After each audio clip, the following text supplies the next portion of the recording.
Hey, welcome back to the channel. I'm Alexander Creek, Astrologer and Intuitive. We're going to be talking about the astrology of June 2025 for your sign, specifically your rising sign. So those horoscopes are going to begin in just a moment here. If you're new to the channel, welcome. If you're returning, welcome. Make sure that you like this video. Maybe leave me a comment letting me know how you're feeling this energy, and make sure that you're subscribed and have those notifications on so you don't miss the videos.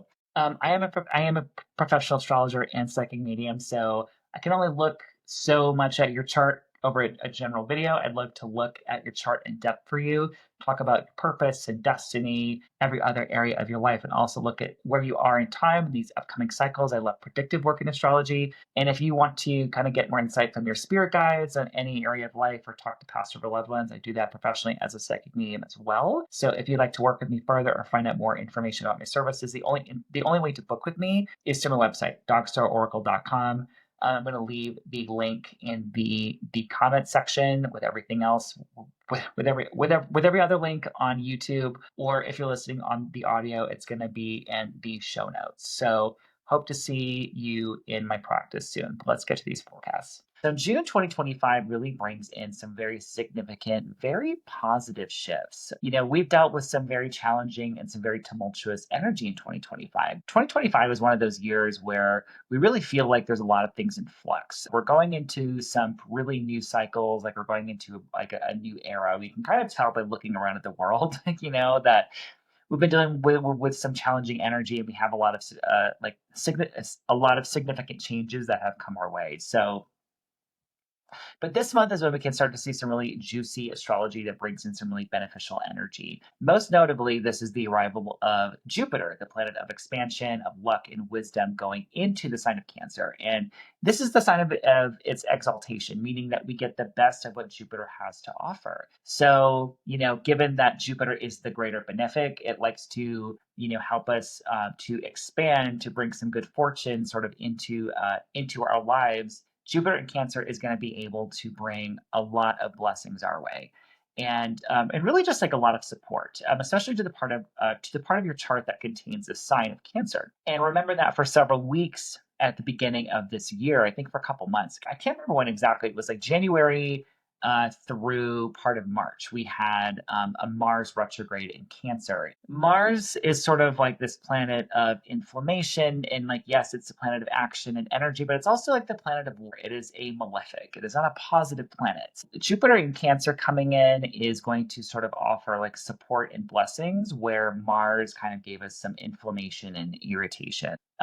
The Cancer part of our chart, this is like a really welcome development for Jupiter. And Jupiter is going to be in this sign from June 10th, 2025 until the end of June 2026. So we get a very long period of Jupiter in Cancer. Jupiter is in it changes signs about once a year. So definitely looking forward to this energy. We also have both Venus and Mars changing signs this month in June as well. Venus being the sign of love, beauty, relationships, pleasure, art, aesthetics. Venus is going to go into a sign where she does really well. She's going into the sign of Taurus.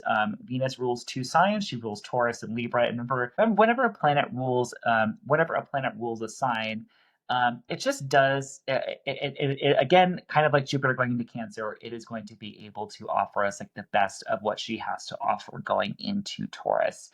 And so Venus is going into an excellent position. We have Mars changing signs. Of course, we're going to talk about the new moon and the full moon this month as well. So before we get into this astrology and how it affects your sign, I did want to mention that I'm doing a special event with the Tarot Diagnosis podcast.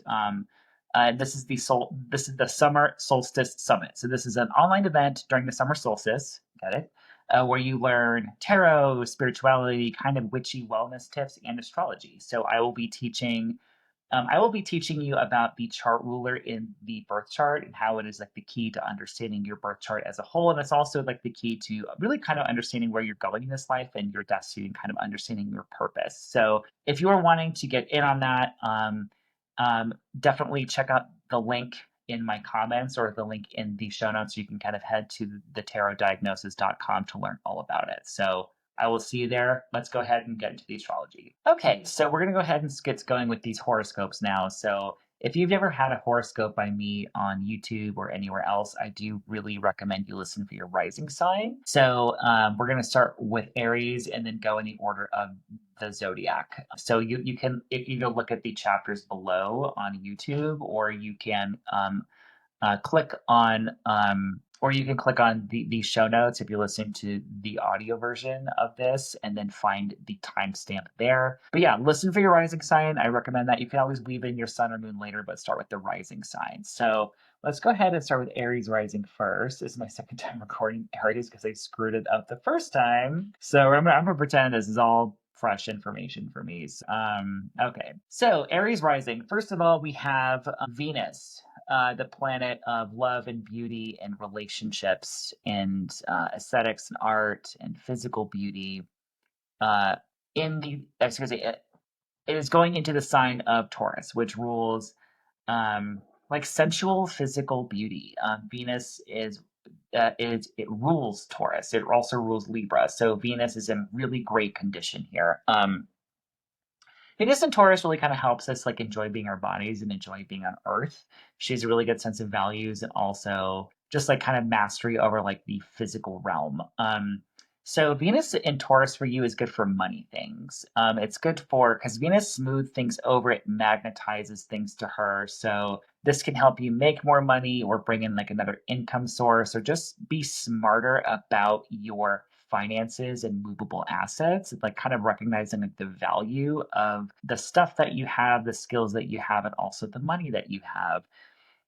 This is also really good for like buying and selling things. If you're like wanting to like get a good price for something, or if you're wanting like if you're selling something and you know like you're like aware of your value, or if you're like a freelancer and you're like I'm aware, it's like it's just going to help you be more aware of your values. Really good energy for just money stuff in general for you. I do have to say though, Venus will be square Pluto around June 9th. So keep that in mind. It's just a Venus Pluto square can often involve like power struggles and obsession, and like an extreme version of it would be like stalking. I'm not saying that you're going to have a stalker or something, but like Venus's early journey through Taurus is a little bit more fraught than the rest of her journeys. So there could be like a power struggle over money, or just a lot. And it could just, you might just feel it as like a little bit more intensity around your money and resources, and a little bit maybe more obsessed with those things. Or there could be like a little bit of like a tip with like a friend, possibly over finances. Again, I'm not trying to like scare you or say like, oh my God, all these things are gonna happen, because it probably won't happen like that. But there may be those topics may be just a little bit more charged for you in the early part of the month. But she will clear that square around June 9th. So Venus is going to be the money part of your chart until about July 4th. Then we have on June 10th, we have Jupiter going into the sign of Cancer. So Jupiter is going into your fourth house of home and family. It's going to be there for an entire year. This is great. Yay. So if you had like family disruptions or disruptions in your home and family environment, or if there was just a lot of action and inflammation in the family part of your chart, in the home part of your chart, or the real estate part of your chart in the beginning part of this year, like the first couple months, Jupiter is going to act as this sort of balm. It's a healing balm. It is Jupiter is going to be here for about a year and 20 days. It's going to be here from June 10th through June 30th, 2026. This is going to, if you're wanting to move, if you're wanting to expand your home in some way, if you're wanting to do home renovation, or um, like improve upon your home, like your physical home in real estate in some way, this is really supportive, protective, expansive energy for that. So it could be about a move. It could be about just bringing some more protection and support to your home environment. It's really good healing energy for family if you need to heal some relationships in family. There could be maybe opportunities for healing with like parents or other family members. Just really, really yummy energy, really sweet, nurturing, protective energy, and the really like a really private, tender part of your chart. So this is going to be helpful for anything family, anything home, any real estate stuff, and also could indicate a move if there's other factors depending on your natal chart. I will say Jupiter is going to be squaring Saturn for the first part of this transit this month, like almost right away when it goes into Cancer. So it's like we're maybe it's like and Saturn is in your sign. So there's something that you're taking on with Saturn going into your sign for the first for these sort of couple months here. It's like you're maybe taking on like a new project, or you're taking on some sort of new era in your life. You're kind of bossing up, you're maturing. There's some sort of lessons to be gleaned here, or maybe you are sort of going into a kind of era of like leadership as well. But you're really taking life more seriously with Saturn going into your sign. So this square here is kind of just like, yes, good stuff with family, but it's sort of like whenever good opportunities are happening, they're almost earned, or you have to sort of work for them a little bit. So just kind of be aware of that energy, but that energy, it happens pretty much right away when Jupiter goes into Cancer. And then after the middle part of June, the energy starts to kind of separate a little bit. So there's less of that kind of crunchy kind of conflict sort of. Okay, so the next day we have a full moon in your ninth house. This is a full moon in Sagittarius. It is actually ruled by Jupiter as well. So let's talk about what that means. That full moon, June 11th, 2:15, Denver Mountain Time.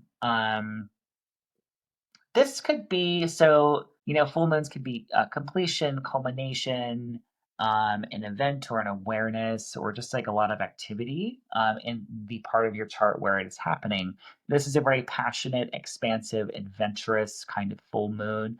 It is in Sagittarius. Sagittarius sort of urges us to ask kind of big questions and find our why, and it really helps us connect to purpose and meaning, but also just kind of a sense of adventure. And this is happening in your ninth house. So, ninth house is long distance travel, foreign travel, our beliefs and spirituality, anything with higher education. It could be that you're like finishing up a course, or that you're deciding to sort of take on some sort of new higher education thing, or that you're feeling called to study astrology or some other divination tool, because ninth house can be those topics as well.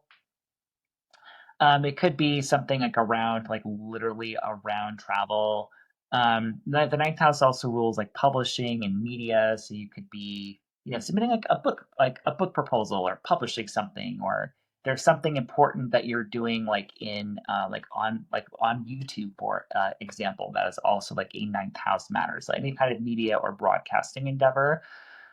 Um, this is a pretty passionate energy too. It's like there's a very energizing quality to this full moon, because it is also trining Mars in Leo in your fifth house. It's sort of like take a risk, like take a chance, make a change, and to quote Kelly Clarkson. But that's kind of what it's giving. Um, I have to say this full moon feels a little eclipsy, because it is squaring the nodes of the moon where we have eclipses. So there might feel like this, like a little bit of like more of like a faded kind of quality to this full moon. This full moon being ruled by Jupiter in Cancer, it kind of ties that back to something maybe new happening in your fourth house of home and family. There is a generous, protective, and nurturing quality to this lunation, given that it is. Ruled by Jupiter newly in Cancer. So there is this protective kind of feeling, this sort of nurturing feeling. And it sort of indicates that like whatever's happening in your ninth house, whether it's, higher education or travel, or just really connecting to your beliefs or something like that, or really wanting to experience other cultures and other perspectives, there's this feeling of like, yeah, those things might be going well. Essentially, even though we have this square between Jupiter and Saturn, it's like there's a lot of gratitude around this full moon. There's a lot of like, thank you for the things that I have. Even though I'm aware that some things might be difficult, or some things might suck temporarily, there's a lot of goodness to be found in this full moon. So we have Mars going into the sign of Virgo. That is happening on June 17th. Mars, again, planet action, energy, war, kind of how we get things done. It's been in Leo for a while. It does pretty well in Leo, but it is going to be moving into your 6th house. So Mars and Virgo in general, that's a very practical, very industrious Mars, very worker bee perfectionist kind of Mars. And it's going into your 6th house, which is anything having to do with work, your work life, your coworkers, your work routine, your daily grind, as well as your physical health. The positive, this could be like you're really more energized to take care of physical health, to like start like an exercise or wellness routine. And again, Mars is going to be in Virgo from June 17th through August 6th. I did mention that. It can really kind of stimulate activity there. You might be more motivated at work, or to kind of get your work done, or to maybe go about, or to maybe sort of take charge in your sort of work environment, kind of how you work. That area of life is going to be very energized.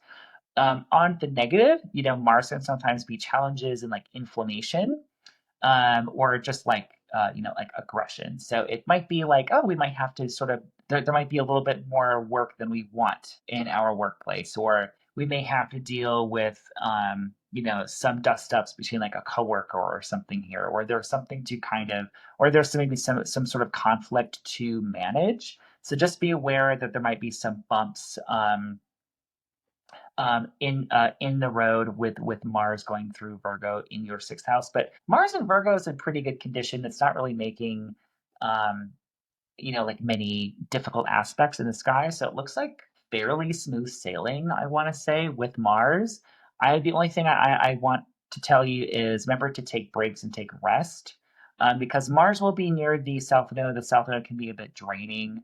And just kind of an indication of like sometimes Mars in Virgo doesn't know when to quit. So it's like you know when to step away from your work, know when to step away from the gym or wellness, and just like to have like a cheat day or like a rest day. So that's kind of what I'm going to mention there.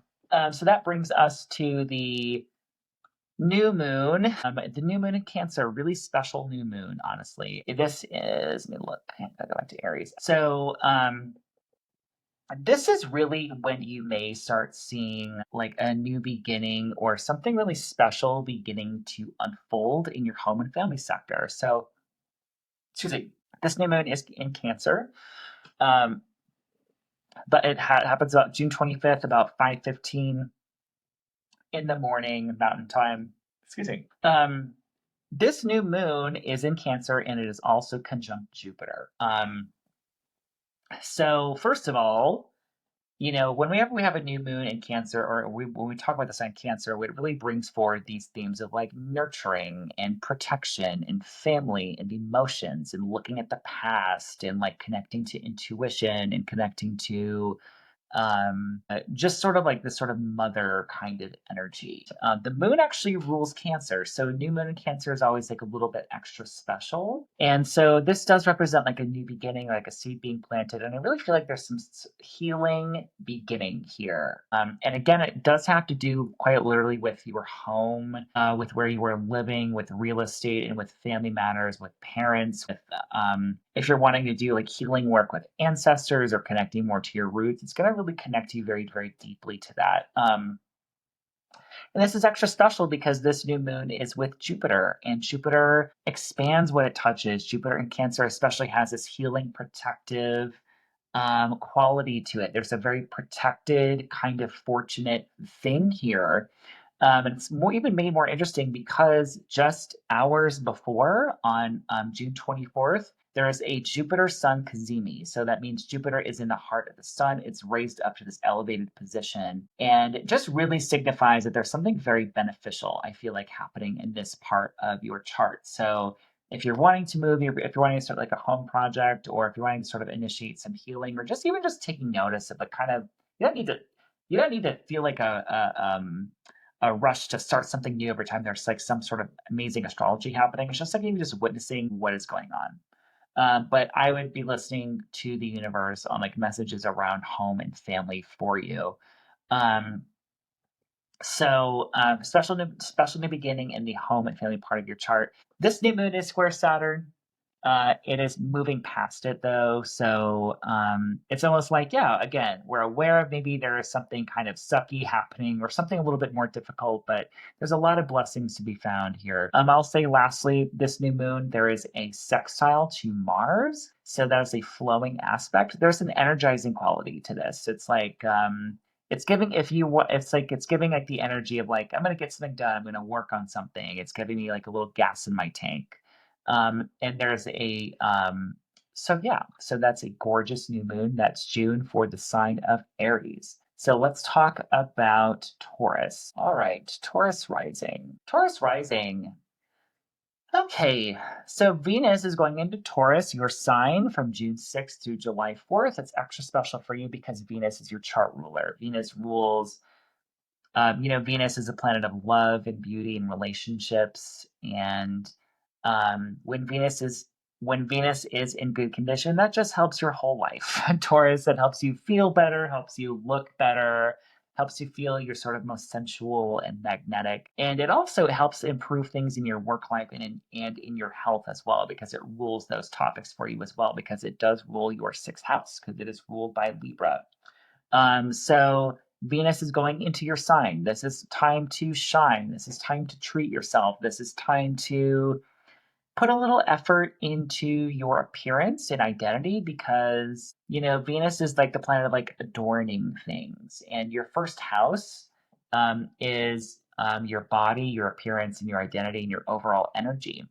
So, and whenever planets kind of move through this part of the chart, we sort of take on that energy a little bit more. So, this is time to like, yeah, let's go out for breakfast. Let's treat ourselves to something really yummy to eat. Let's go have a picnic in the park. Let's take like a really good selfie. Let's just like enjoy. You have permission to enjoy life. With Venus going into your sign, you're going to be more relationship oriented. It is certainly good for your relationships as well. Really, really nice energy. There is a square from Venus to Pluto around June 9th. Keep in mind that can definitely, the first part of Venus's cycle in Taurus is a little bit more intense. Um, so, because this can kind of bring through some power struggles, maybe at work or with like a boss or authority figure, or maybe you're just feeling very intense about career and you're like, I'm going to get things at all costs, because there is Pluto brings through this kind of intense obsessive quality. So just kind of be aware that there's some intensity and possible like little power dynamic. Like you're just more aware of power dynamics and also power struggles around June 9th. But once that energy clears, um, Venus will be in her full glory. So you can definitely enjoy that. Definitely good for relationships and attracting beauty to you. June 10th, we have Jupiter going into the sign of Cancer. Jupiter, planet of expansion, blessings, good fortune. It's planet of wisdom as well. And so Jupiter is going to be going into your third house.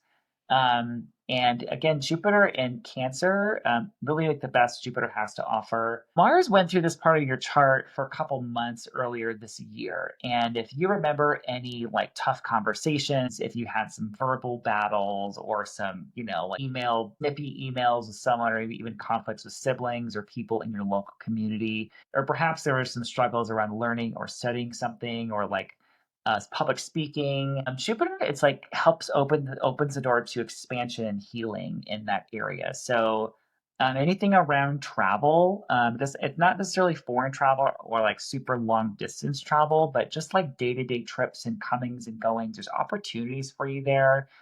Anything with may open the door to like more public speaking and more teaching. Your voice, there's something about it that's going to be maybe more like you being in front of people teaching or educating, or you learning something and really indulging your mind. There's just more opportunities for you there. I also kind of look at this aspect and I'm like, this is like being a tourist in your own city. Like, Jupiter is sort of about like let's explore the unknown, and like the third house is your local community, and this would sort of be like, I have never been to this beautiful botanical garden. I actually That's true. I'm in Denver yet. I have not been to the botanical garden. This is sort of like opening the door to expansive opportunities in like the local places around you, essentially. It's also giving anything like teaching, education, writing, studying, correspondence. There's big expansion for you there. So if you're wanting to take a class, it's a really, really good year for that because Jupiter's going to be in Cancer from June 10th to June 30th, 2026. So yeah, that's kind of what I have to say here. You may find that your siblings are just having more opportunities, or there's opportunities that come from them. And in general, I just want to say be around, like, you know, uh, go into coffee shops more, go into these places like libraries or cafes or places where any of these sort of, like, we call them like third spaces or sort of like community gatherings. There's just I don't know, opportunities for you there. I think that's all I have to say about the third house, but I definitely see more of the learning, studying, traveling, and more opportunities around local community for you in the next years.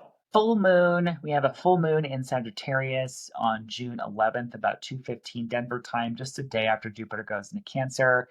Um, so this is a very kind of passionate, expansive, adventurous full moon. Sagittarius, urges us to ask big questions and find our why and connect to like a different perspective and really also speak our truth as well.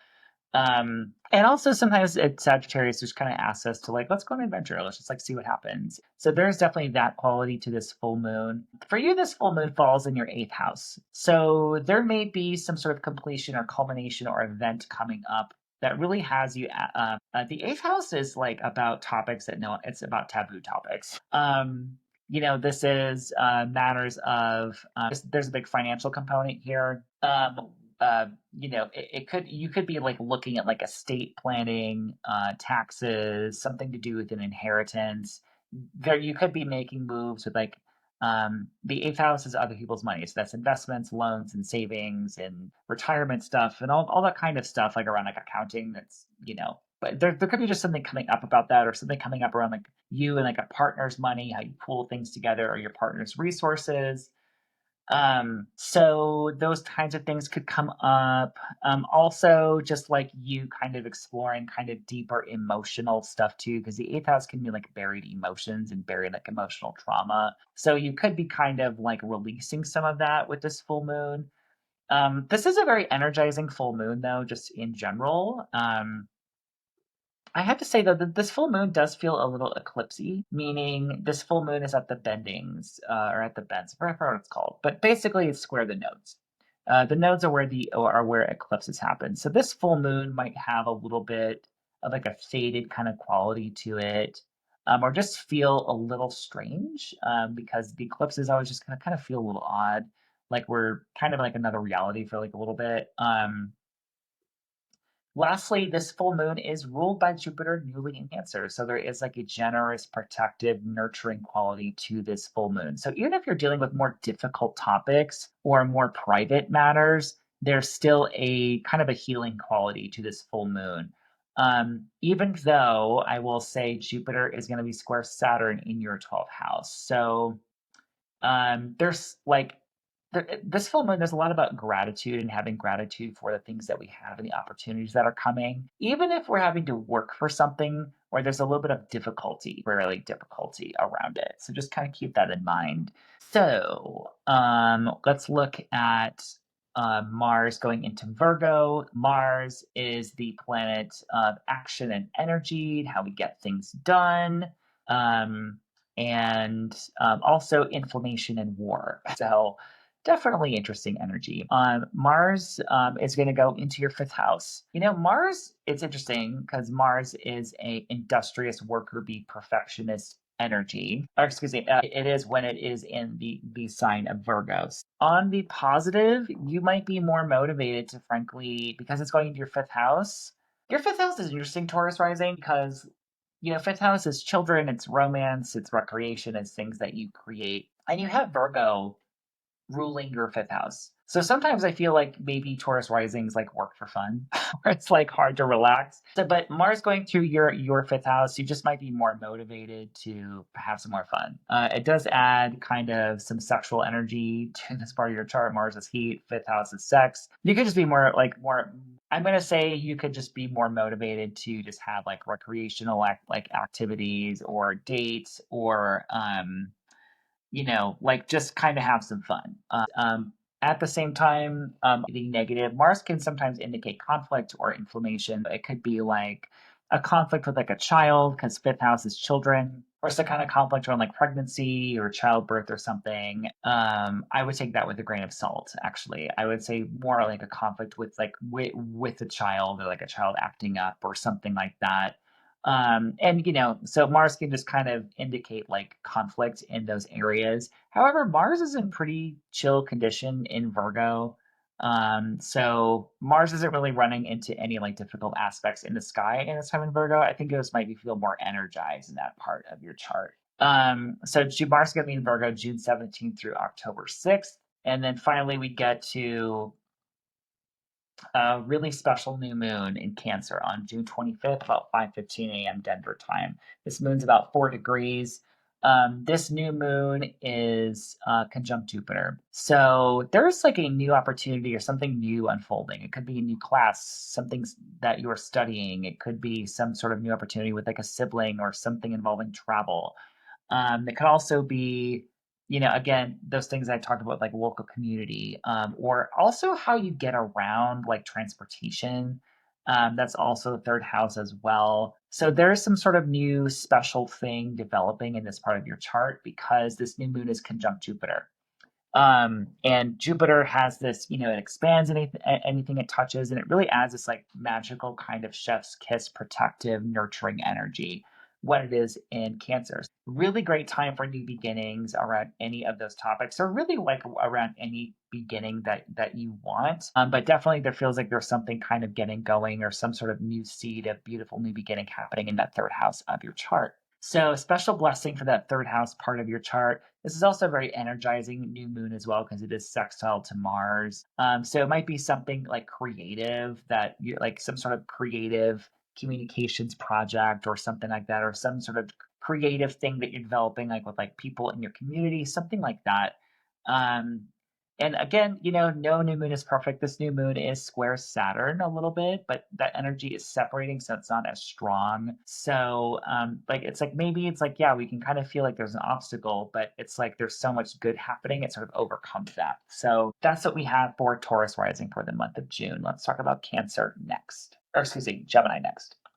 Okay, hi Gemini rising. Let's talk about your horoscope for the month of June. Let's do a little looky-loo for you. So first of all, Venus, the planet of love and beauty and pleasure and sensuality and art, is going into to the sign of Taurus. So for you, that's going to be your 12th house. There's really, I think, beauty to be found in like hidden things for you. This is like quality time with like a lover or a friend, but sort of like more private. This is like a picnic in like a secluded area. Taurus, we think nature and sensuality and the earth and physical things and art and beauty. Venus really flourishes in Taurus because she rules Taurus, but definitely it's in a more secluded, hidden part of your chart. It's like hidden blessings. And also, this could be, for some people, this could be like romantic things, especially because Venus does rule your fifth house of creativity and romance. And it could be like, something maybe private sort of starting like around this time, or just more, there's just more private energy to things that we enjoy right now. And also, I will say it's good for like spiritual kind of matters, or like you connecting with the universe. And just there's like beauty to be found in like alone time right now. Venus is going to be square Pluto on June 9th. So the beginning part of this transit for her it's a little more intense. There could just be intensity around spiritual or philosophical topics, because Venus will be square Pluto in your ninth house, or there's some intensity or power struggle around like a travel thing, or around like someone from like another culture, or your beliefs or something like that. It's kind of hard to say exactly what it is, but just be aware of like a little bit more intensity and possibly even a power struggle around June 9th and just kind of like the days before. She'll be in Taurus until July 4th. So once she clears that energy should feel a little bit. So we have Jupiter then going into Cancer 4 days later.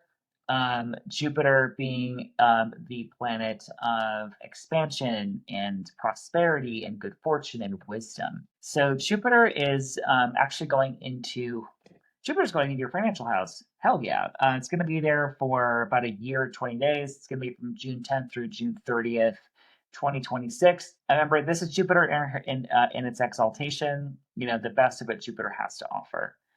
So really bringing, like, if you felt like some financial pinch or inflammation or just struggle with money, with finances, bills, you know, your movable assets and all that kind of stuff in the first part of this year with Mars in Cancer and retrograde in Cancer, Jupiter in Cancer should be helping out.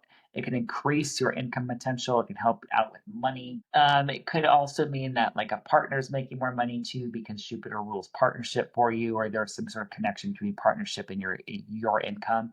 But it's going to be really good at helping sort of bolster financial opportunities, whether you're buying, selling, investing, making more money, adding a second source of income, getting a raise at your job, helping you get a job or get a new job. All of those things Jupiter is going to be really, really helpful with. And also like Jupiter does rule your career sector in your chart too. So it's like there's just this connection between your career and making more money. And just helpful if you've been sort of struggling financially. It may not take everything away and have all these magical things all at once, but there's definitely opportunity. Jupiter, in the first part of its transit, though, is going to be squaring Saturn, the planet of obstacles, limitation, almost right away. So it's like there's this good thing happening in our money sector, but it's almost like we have to work for it a little bit. It doesn't just come to us magically like it can, but I think there's going to be some work involved, as Jupiter will be squaring Saturn in your 11th house of groups and your hopes, wishes, and goals for the future. So whatever we're wanting to manifest with, like financially, there is going to be some work to do. And this really is like peaks in June. Like it squares Saturn at 1 degree. I forget exactly when. Around June 14th and 15th is that exact square. So this contraction, expansion kind of moment kind of happening with these two things. And also just like having gratitude for what is going well in your life, even though like maybe there's some sucky things. You know what I mean? That's the kind of the vibe with Jupiter square Saturn in Aries for this first part of the transit. But after that, it separates a little bit. So that's the peak of that. The peak of that kind of a little bit of struggle kind of happening right away, or a little bit of conflict. But Jupiter going to Cancer, lovely.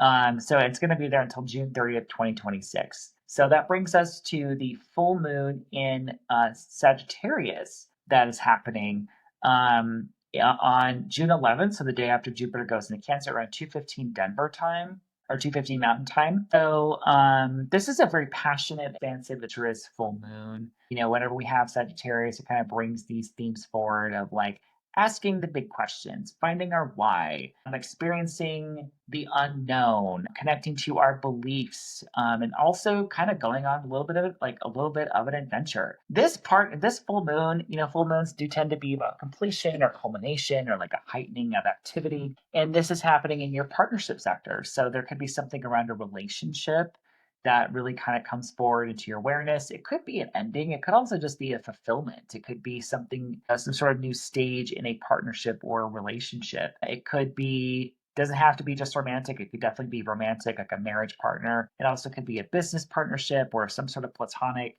kind of collaboration, we could say. And because it is ruled by Jupiter in the second, there is this financial thing connected to it, possibly, where like something about a relationship is financially beneficial. These could be two separate things kind of going on as well. This is a very energizing, passionate full moon because it is trine Mars and Leo as well. This full moon does feel kind of eclipsy for you. There's definitely these like shifts happening in your career and in your home life because we have the north and south node in those parts of your chart. And because this full moon is square the nodes, it's like tying back to those eclipses that we had in March, and just kind of feels like maybe a little bit more faded, or like a little bit more important of a full moon for you. But it feels like we're in some sort of new era because of Jupiter going into Cancer, and there is a generous, protective, nurturing quality to this full moon because of Jupiter in Cancer.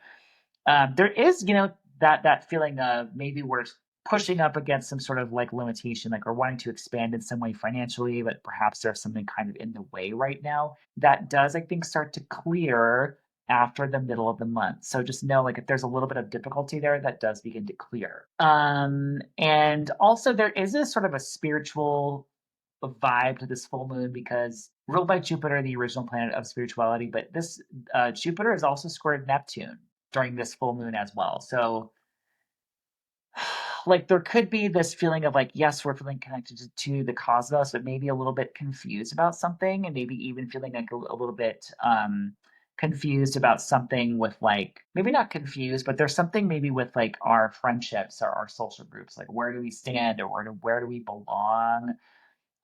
There's just something spiritual, but it's sort of like not grounded, kind of. It's kind of like the one thing I would say with this full moon because of the square Neptune, which can be a confusing element sometimes. It can definitely help us tap into our spirituality, but it can also just confuse us a little bit. So yeah, we're gonna say that. It'll be interesting to see what happens around that full moon.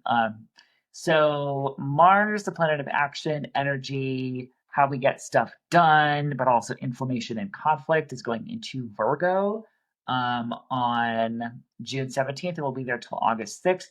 Mars in Virgo is kind of a practical worker bee Mars.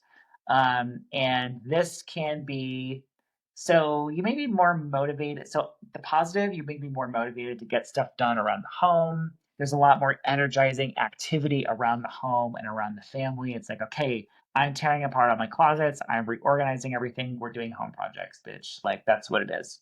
Um, it also, the negative Mars can be inflammation and irritation. So it could be like, yeah, maybe we have to deal with like a little bit of a conflict with family, or maybe there's like scheduling conflicts and we're trying to kind of get things together like in the home life. So that might be a little bit more charged up for you, or there's something about the home that we're like, Mars is like men with hammers, you know? So it could be like, oh my God, my living room was just like torn apart, but it's for a reason. It's like for a project or something. It's kind of giving that energy. So that is from June 17th through August 6th. Just kind of be aware that Mars is in the fourth house of your chart, which is home and family. So June 25th, we have our new moon of the month, and that new moon is in Cancer. It's a really special new moon, too. Both these lunations are ruled by Jupiter, which is really pretty cool.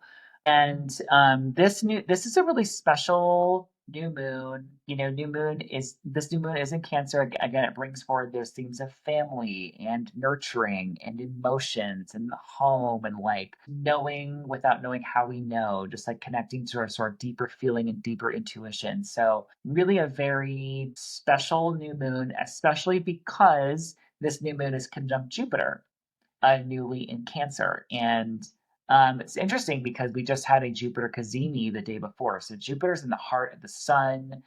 It's like raised up to this elevated kind of position in the sky. So there's like new beautiful things, a beautiful seed being planted again in your income sector. Something connected to your money, something connected to finances. This could be when those new that this could be around when that new opportunities start to kind of reveal itself, like what it's going to be, whether it's a new source of income, whether we're like refinancing something and it just like helps alleviate a lot of financial pressure, or, there's something new connected to your money, your resources, your movable assets here. There's like a very protected quality to this energy as well. So something really beautiful is happening with this new moon in Cancer. And this new moon is also making a cute little sextile to Mars. So there's something energizing about it. It could be that, hey, we're funding the money for something that we want to do connected to home is possibly, kind of one scenario, but really beautiful new moon. Definitely honor that new moon if you can, or have some time where you're just sort of connecting with it. Definitely a good new moon to manifest, frankly, too, I think as well. Because that square to Saturn by that point is separating too. Okay, let's go ahead and let's talk about the sign of Cancer. Okay, Cancer rising. What do we have for you? It's going to be your season pretty soon too. So, Cancer rising, we have Venus, the planet of love and beauty and relationships, going into Taurus on June 6th, and will be there from until July 4th.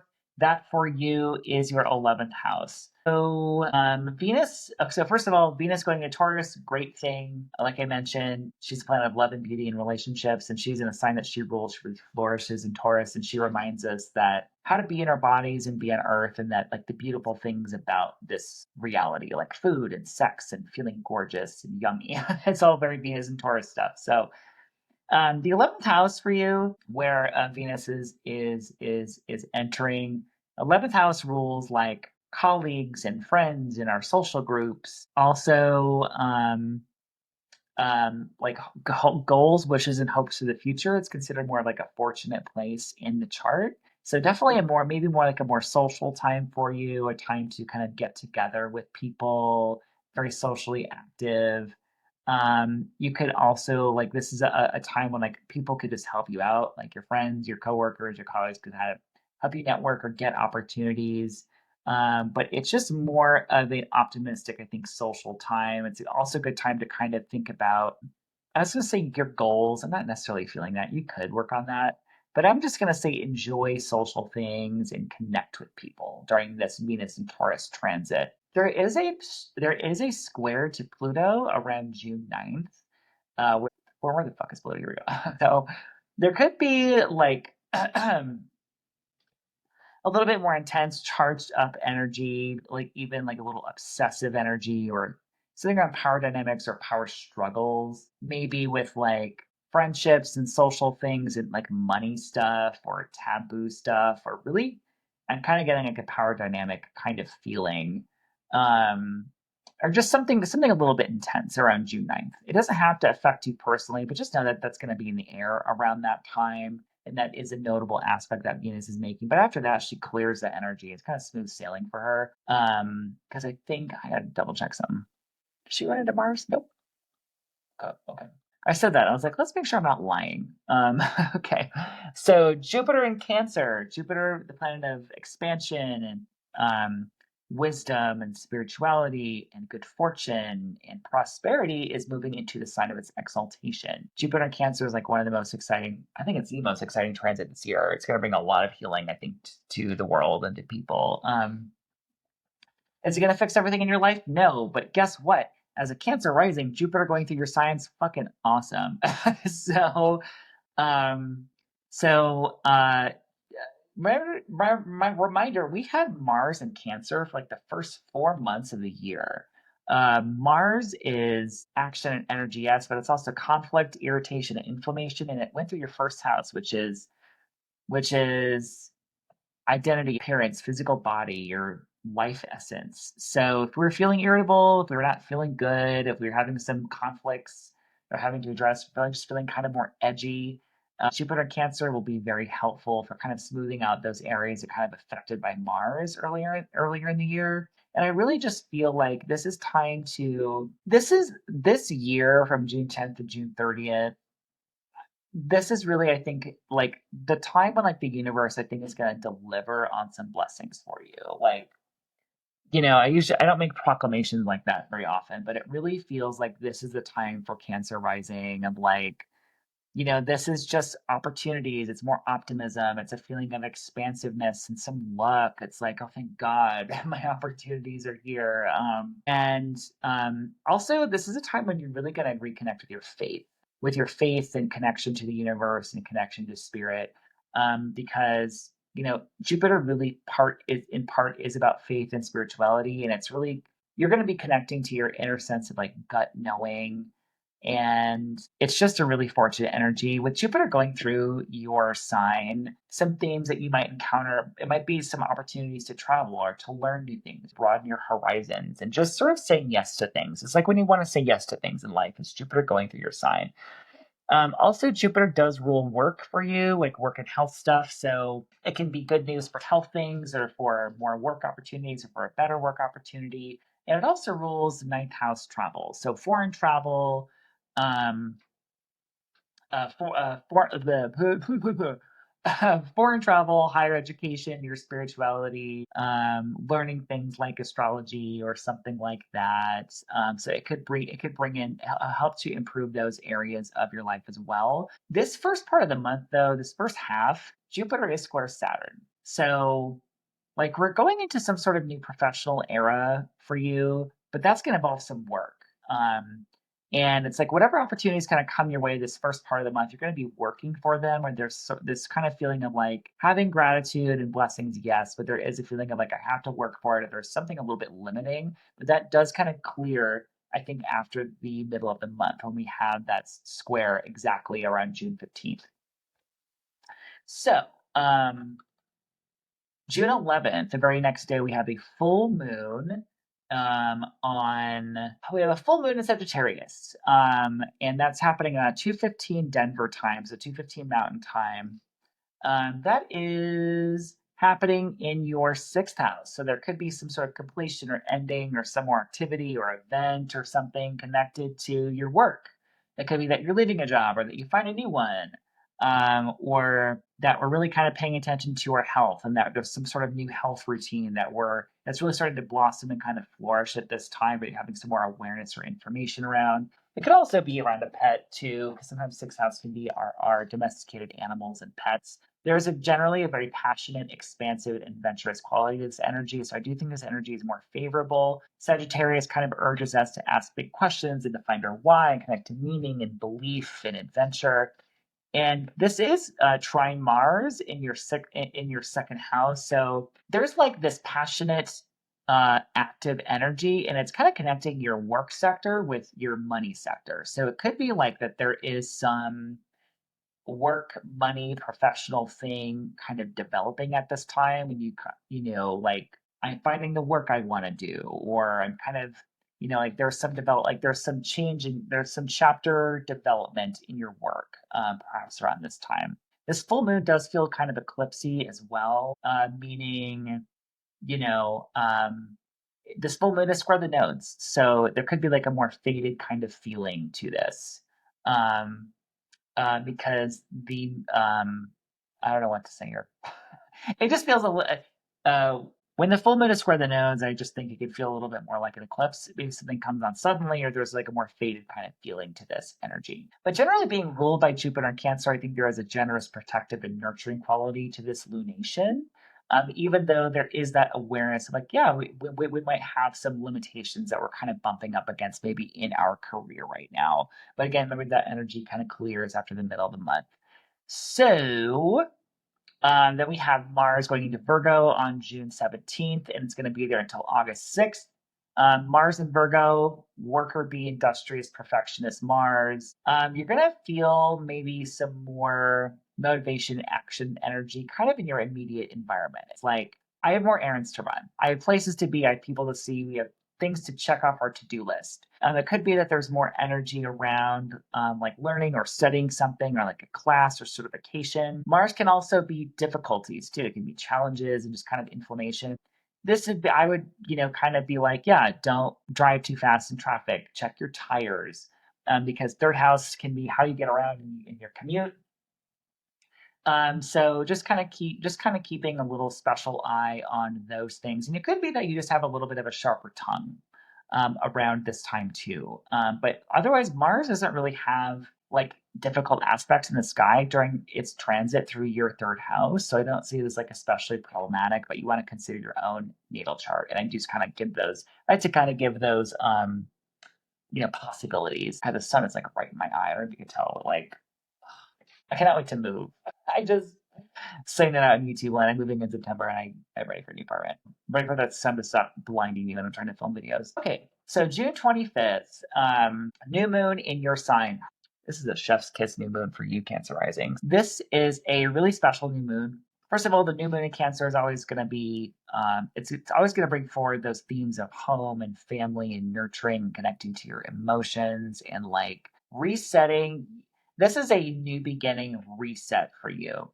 This is like the universe clearing away the past and setting you up for a new cycle for the future. And this is a very healing, protective new cycle for you, a really magical new cycle, a really magical new moon, because this new moon is conjunct Jupiter. So this new moon happens about 4 degrees. This new moon is just coming off a Jupiter Sun cazimi. So Jupiter is in the heart of the sun.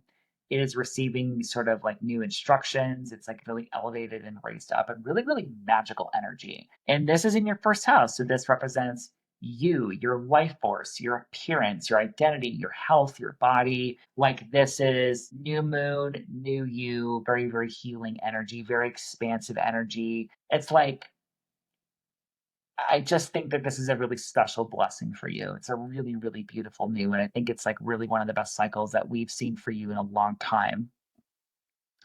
And so yeah, we love that. So what else do I want to say about it? Also, like Jupiter and Saturn are beginning to separate at this time. So leaving kind of that limiting feeling more in the past, bracing this kind of expansive future, this expansive year that you have coming up. And it just feels really, really, really, really, really nice. And this new moon is sextile Mars too. It's making a flowing aspect to the planet of action and energy. And like this new moon is like healing and nurturing, yes, but there is a little bit of a feeling of like, let's fucking go, So happy new moon to you, and that is June 2025 for you. Okay, next up is Leo rising. Also, clearly we're getting for sure because it's one day in the future. Anyway, yeah. So I do record this in segments. Anyway, okay. Leo rising. Okay. So first of all, let's talk about that Venus in Taurus. So Venus moves into Taurus on June 6th. It's moving into the career part of your chart, so it moves into the 10th house. That's career, can be work, public, professional, like public and professional, like reputation and sort of how you're seen. Venus moves into really good condition in the sign of Taurus. She's going to be there until July 4th. So definitely really good for promoting yourself. If for promoting yourself for any reason, it doesn't have to be specifically career related, but anything kind of PR related, or even anything like connected to like social media, if you need to sort of like promote yourself in some way or make yourself stand out to the public in some way. Really nice energy for being able to do that, and to make you seem like appealing to a boss or authority figure as well, and just make yourself appealing to the public. And also this just kind of rules stuff like sixth house is work as well, but 10th house can also just be work too. So like relationships in your work environment and with career and things like that, that tends to go well. It's kind of giving like handshaking and sort of getting along with people. So yeah, if you need to like play the game a little bit, Venus and Taurus is really helpful for that. And also Venus, for the first couple of days of her transit, she's going to be square Pluto. It's going to be exact around June 9th. That is the first part of Venus's transit is very intense. There's a Venus Pluto square. There can be energy around like power dynamics and power struggles and obsession, and there's maybe some power dynamic stuff maybe happening like through like your relationships or through like your career relationships as well. So just kind of be aware of some charged up energy between those two kind of factors in your life around that time. It doesn't have to affect you like tremendously personally, but just know that that's like in the air. And then but otherwise, Venus and Taurus is beautiful for like just really anything love and beauty and art and just like being here on Earth in our physical bodies. It just makes it a little bit more fun, frankly. So June 10th, Jupiter is going into Cancer. It's going to be there for about a year and 20 days. So from June 10th of this year to June 30th of 2026, and we get Jupiter in its exaltation. Jupiter, the planet of prosperity, of good fortune, of wisdom, and Jupiter in Cancer is a very protective influence. It's very much about like, Jupiter expands what it touches, anything to having to do with nurturing and families and children and all of that good stuff. And I think the world needs that right now. But for you, Jupiter is moving into your 12th house for a little over a year. So the 12th house is like one of the most hidden places in the chart. It's going to kind of expand you in sort of internal ways, or like ways that are sort of more hidden from view. So 12th house energy is anything that is hidden from us, at like it's stuff having to do with like our shadow or the unconscious. 12th house is also like long trips overseas, or like long trips like away from our usual kind of scenery. So it could support, like a trip into, like, I don't know, like a trip abroad or something for like, like a few weeks or something of that nature, kind of depending on your life and kind of depending on what else is going in your chart. But 12th house energy can also be like rest, retreat, and like deep sort of spiritual healing and like mental health. And if there's any like long-term, like chronic health stuff, that can be a 12th house matter, and Jupiter can be very helpful. Jupiter in Cancer, I think, can be more helpful in helping to deal with that or find like the right, medical practitioner or find like the right kind of person to help you sort of like deal with that and to sort of deal with that. But I really like, I think this is going to be very helpful for like spiritual healing and mental health kinds of things and going inward and connecting to spirituality. This is very much giving like, oh, like Jupiter went into my 12th house and I got like a past life regression and like healed some things that have been plaguing me for a long time. It's like deep inner healing is really kind of what this is about, and finding peace and finding like a sense of expansion and healing and like in places of isolation and rest and like a healing center, being out in nature, those kinds of things. And also like blessings in disguise is very much kind of Jupiter in Cancer going through your 12th house and just kind of feeling maybe like really kind of feeling like the presence of the divine a little bit more in your life as well, because I think Jupiter in Cancer is really about connecting us back to our faith. I'll say like the first part of Jupiter in Cancer, Jupiter is going to be square Saturn. So there are maybe there's like some like limiting quality initially to this energy for like the first part of the month. And so it's like having gratitude for things and feeling, definitely some good fortune in some areas, but also kind of realizing that like that Jupiter energy may not feel as expansive at first as it will later. And because it kind of runs into this sort of limiting energy when it comes to ninth house matters for you. So higher education, travel, beliefs and spirituality and things like that. So you just may notice a little bit of that constricting energy for the first part of the month, but that does start to separate after June 15th. So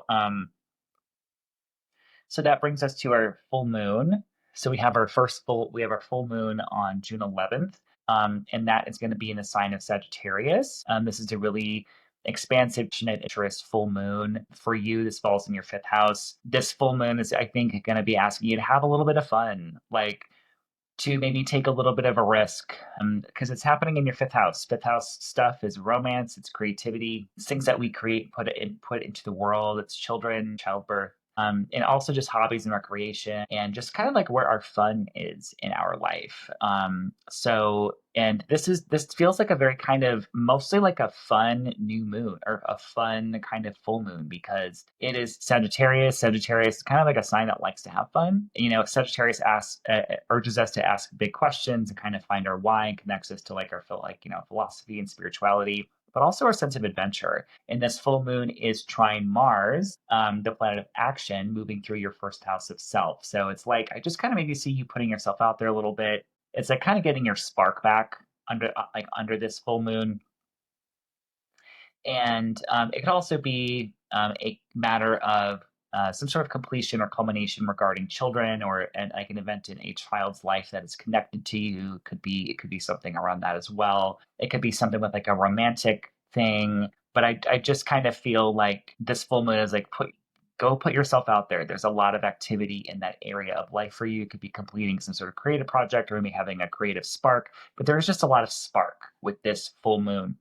This full moon is ruled by Jupiter newly in Cancer as well. So there is something maybe healing about it, something about you connecting to your faith and spirituality and really connecting inward. And even though Jupiter is square Saturn, there is that kind of limiting feeling of like, I don't have everything I want, but there is something, there is something to be grateful for around this full moon. So that's what I have there. And there's a generous, protective, nurturing quality because this lunation is ruled by Jupiter in Cancer. So that brings us to June 17th when Mars goes into Virgo. Mars is going to be in Virgo from June 17th through August 6th.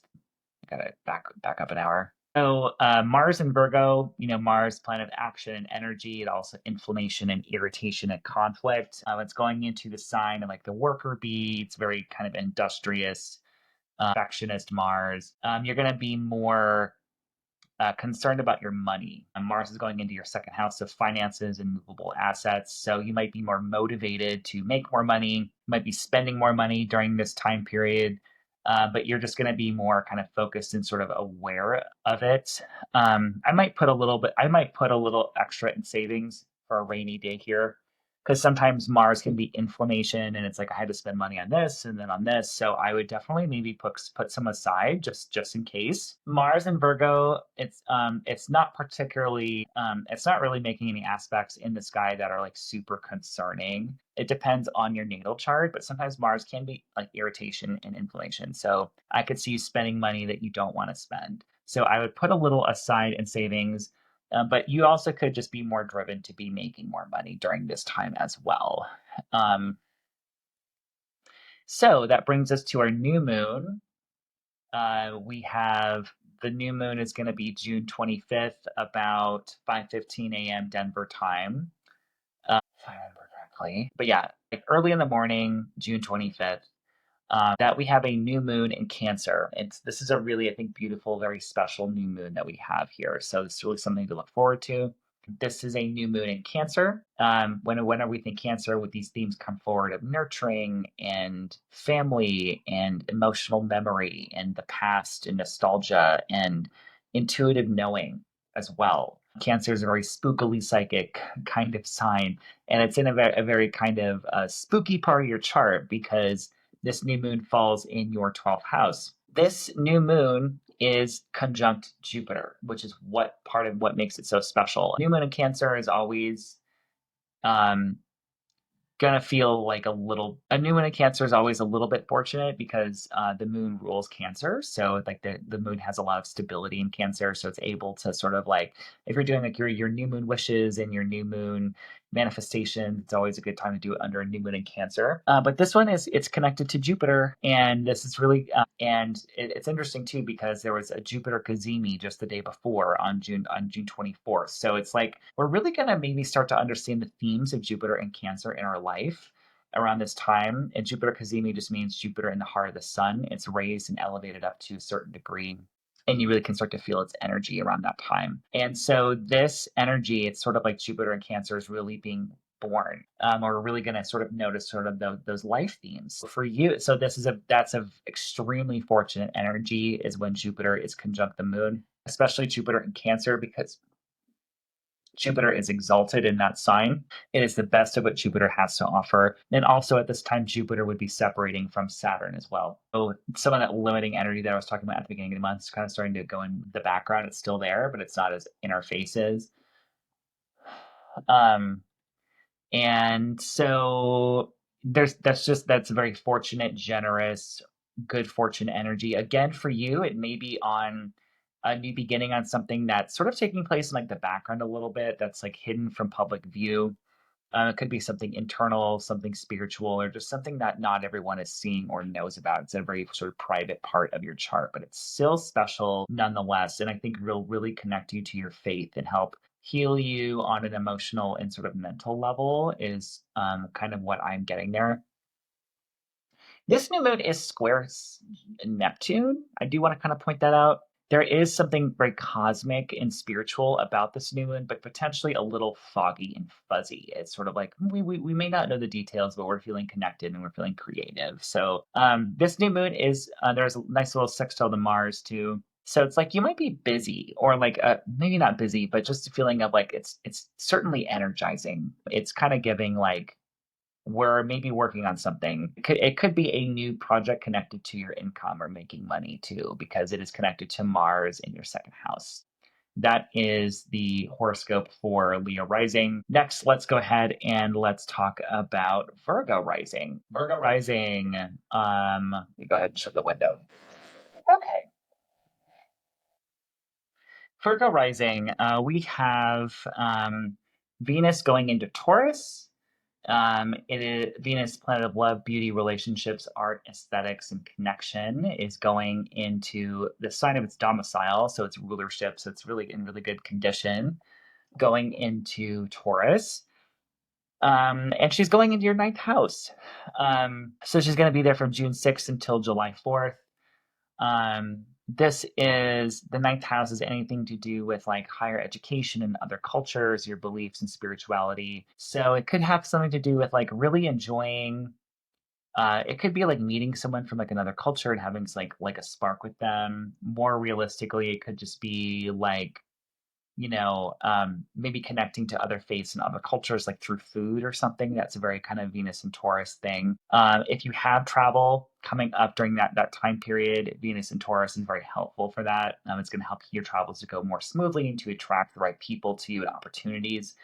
It's good for any sort of higher education matter. If you're taking class or something at this time, it's helpful for dealing with anything in that regard. It's enjoying things connected to your beliefs and spirituality and just like your higher mind, basically. Anything that you have to do with like publishing or media or writing or teaching, it's really helpful for that as well. Um, so yeah, and then on the off chance that there is some sort of legal thing that you're dealing with in that time period, Venus can be very helpful for that energy as well. Venus will be in a square to Pluto around June 9th.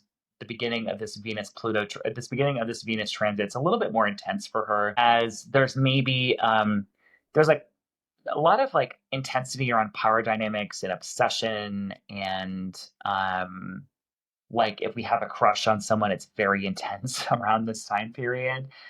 For you, there could be power dynamic intensity with maybe stuff with work or like a coworker or stuff with health or your health routine, but there's just some intensity around that. But that clears up after June 9th. So just kind of keep that in mind. So Venus in Cancer, yay, Venus in Cancer. We love Venus in Taurus. We love Venus in Taurus. Love Venus in Cancer too, but particularly we love Venus in Taurus. So Jupiter, the planet of expansion and wisdom and spirituality, travel, and good fortune, goes into Cancer, the sign of its exaltation. So Jupiter is raised up to a very high degree and really able to do what it does best in the sign of Cancer. So Jupiter is going to be in Cancer from June 10th until June 30th, 2026. So we get about a year and like a couple weeks. So Jupiter is going into your 11th house for that time. So Jupiter is leaving your 10th house of career, authority figures, your public and professional public and professional reputation, and it is moving into the 11th house. The 11th house is actually considered a very fortunate house in astrology. And this house has to do with like helpful people and friends and social groups. And also just like your goals, wishes, and hopes for the future. So this is a good, this is a year of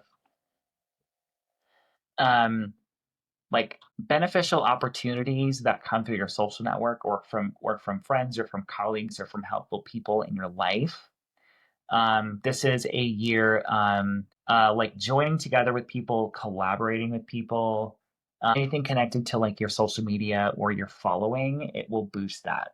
Or there's beneficial energy. This is also a year too where you can maybe make some progress, kind of working on your goals or your hopes and wishes for the future as well. But certainly any sort of people, any group that's larger than you that you are a part of, opportunities from your social sphere, just simply making more friends too. If that is a concern for you, very helpful. Um, but yeah, it is just simply it is a more fortunate place for I think for Jupiter to be placed, especially. So definitely some opportunities there for me, especially from like networking and things like that. And Jupiter in your chart, by the way, it does rule relationships and partnerships as well as home and family things. So Jupiter going into a sign that it does really well in is very helpful for those areas of your chart. For home and family in your home and real estate, as well as partnerships, those will get a boost with Jupiter going into Cancer for the most part.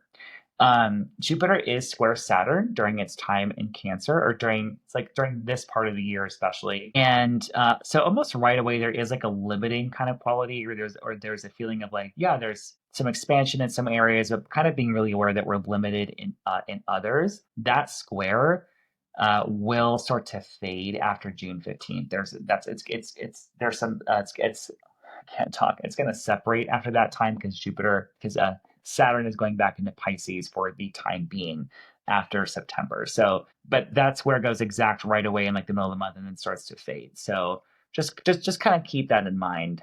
Um, So the full moon is the very next day, June 11th, about 2:15 a.m. Denver time. That full moon takes place about 21 degrees. I think it's it's like 21 degrees or 20 degrees, somewhere around there. And that full moon is going to be in your fourth house of home and family. This is an angular house. You're going to feel that more. This is a completion or culmination or something more activity or news or awareness connected to your home, connected to real estate, connected to your property, or connected to home and connected to your parents or something with like ancestors and with roots. So, it could be that like, oh, like we're deciding what to do with our home, or like a family member has important news.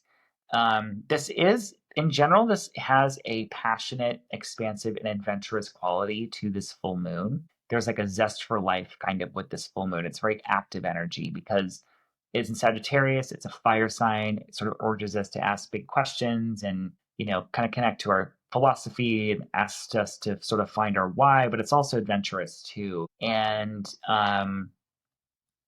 and this full moon is trine Mars as well. So it's making a flowing aspect to the planet of action and energy and fiery Leo. So there is just like a zesty energy to this full moon. I will say this full moon almost feels eclipsy though, because it is square the nodes.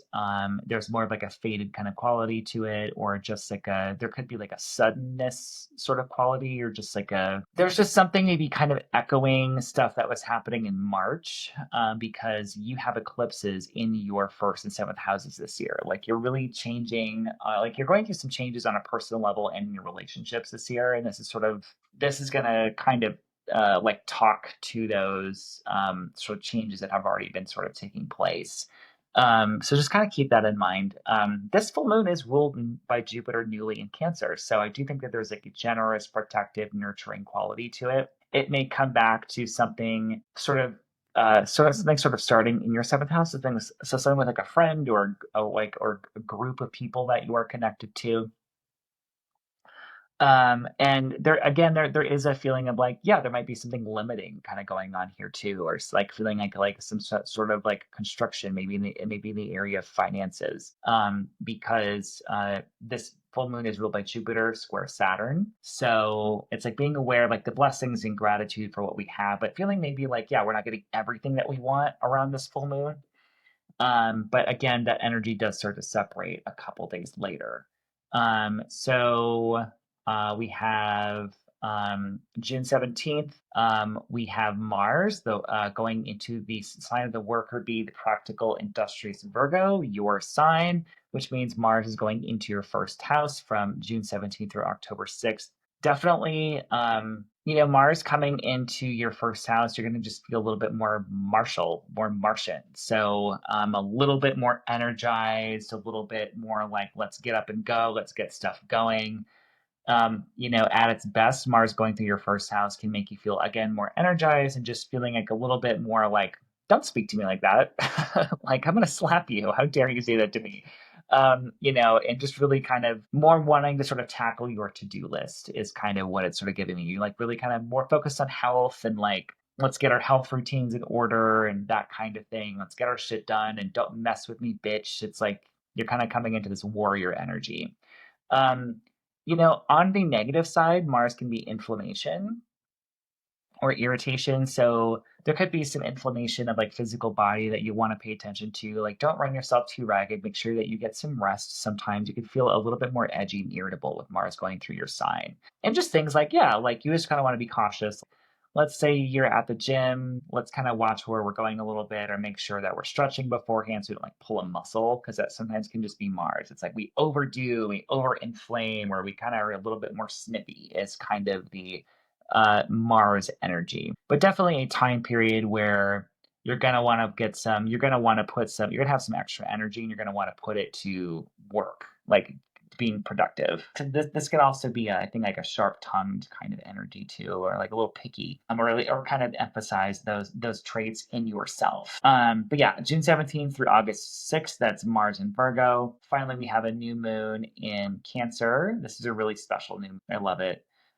This is happening June 25th, 5:15 a.m. Denver time, around 4 degrees of Cancer. This is a new beginning, a new seed being planted, a new growth cycle.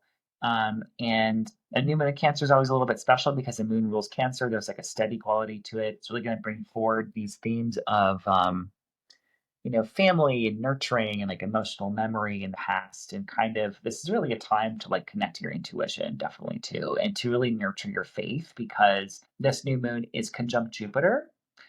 Jupiter again, it's like so this new moon is a very tight conjunction to Jupiter. And what's interesting about this new moon is that Jupiter, there was a Jupiter cazimi just the day before on June 24th.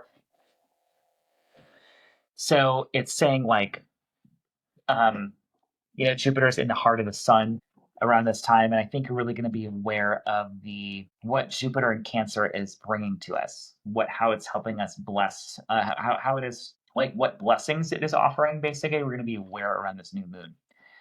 And there's a very fortunate energy to whatever you were starting around this time or whatever is coming into your life around this time. It's blessed by fortune, it's expansive, it is auspicious. There's a lot of good fortune to this new moon. And for you, there could be an opportunity coming in again through a friend or through someone in like a social network, or there's a new beginning around like a group affiliation, or there's something really positive connected to your goals or something like that. But there's just really good stuff in the 11th house part of your chart. So I think groups, being part of something bigger, some sort of club or professional organization, or your social following or something like that. But very, very excited for this new moon. This new moon is also sextiling Mars in your first house. This is not like a wait around and see what happens new moon. It's a new moon that it really supports taking action on something, essentially. And I feel like it's going to just kind of be like, yeah, let's get going on some kind of project is sort of what's happening with this new moon here. And of course, anything having to do with home and family is favored because it's Cancer, but just F your eye. That's what we got for Virgo. So happy June to Virgo rising. So let's talk about Libra rising. Libra rising, welcome to June. We have, well, this isn't right. So right away we have Venus, your ruling planet, because Venus rules Libra and it rules Taurus. Venus really represents like your life force, how you approach life, your physical body, your identity a lot. And Venus is a planet of love and beauty and relationships, and she comes into earthy, sensual Taurus. She's going to offer, I think, some financial improvement for you. She's going into your 8th house during her time in Taurus. So she's going to be able to help you find if you're like refinancing, opening a new credit card, looking at anything with having to do with other people's money. So loans, investments, grants, financial aid. She's going to help you connect with like the right person. She's going to help like draw like the right opportunity to you, or there's money or resources being made available to you during this time that is connected to other people's resources and sort of like helping you attract that. Can help you attract clients or client money if you're a freelancer. She's in Taurus until July 4th. Also, Venus here too is maybe going to help sort of soothe like deep emotional kinds of things as well, because the 8th house can be like emotional trauma, emotional baggage, or looking at like the very taboo side of life. So, really good for kind of working out stuff in like intimate relationships. And like there's more comfortable sharing of feelings and of energy here because the house before it's 7th house, so that's like our partnerships, but the 8th house is like the money and energy that we share with other people. So there's just blessings and good energy happening in this part of your chart. But definitely a financial implication, and also just other people's money and energy just tends to go more smoothly. There's more harmony, like the very intimate sort of parts of your life.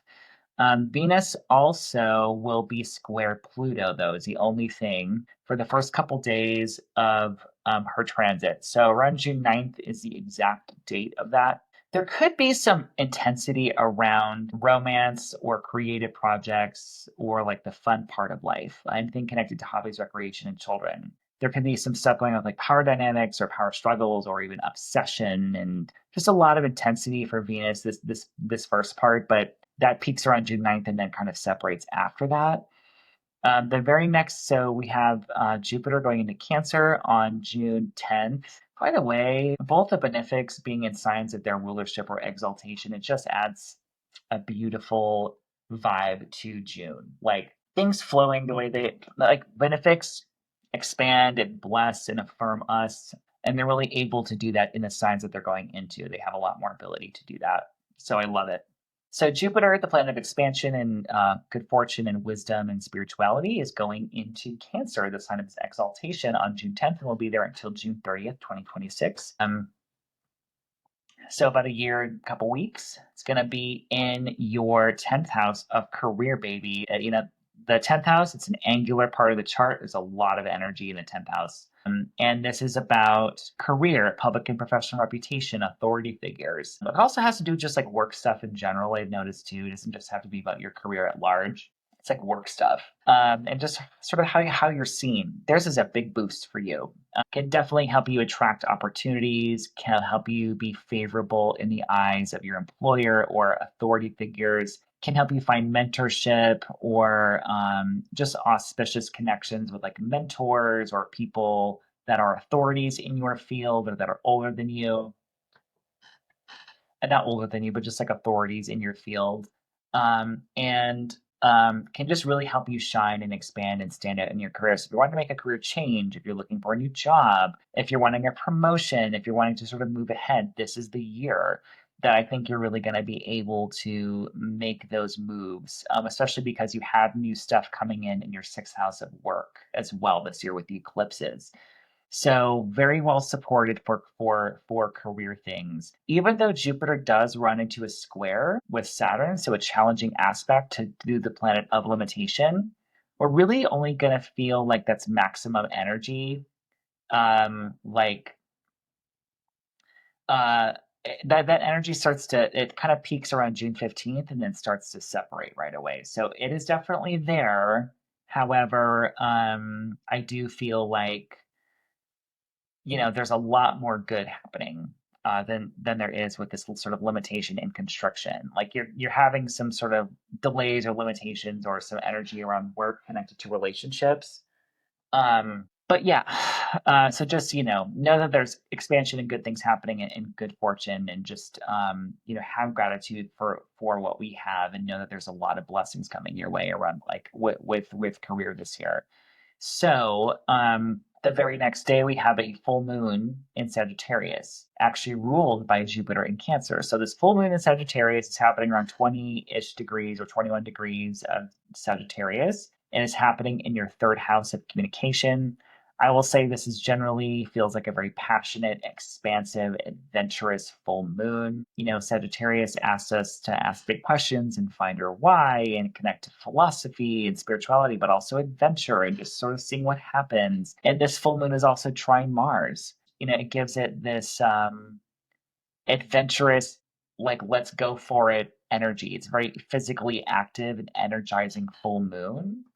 And there's something energizing connected to like friendships or groups that you're a part of or group collaboration. This full moon happens in your third house, so there could be an event or culmination or completion, or just simply more awareness or a lot more activity connected to your commute and how you get around, your mode of transportation, something with like a sibling, or something in like a local community. It could be that you're finishing up, or that there's like a peak of activity around like learning or studying something, or that you're having like an important, like a really important conversation or correspondence happening around this time, or perhaps that you're taking some trip around this time as well, because third house can be like short distance travel or travel that feels more like a day trip kind of vibe. So anything else about the third house I'm missing? But just a lot more activity in like local community and things closer to you and your sort of immediate environment. It feels very busy around this time. Like there's just a lot happening with your to-do list and just, but it just feels like that it just feels like it is more something.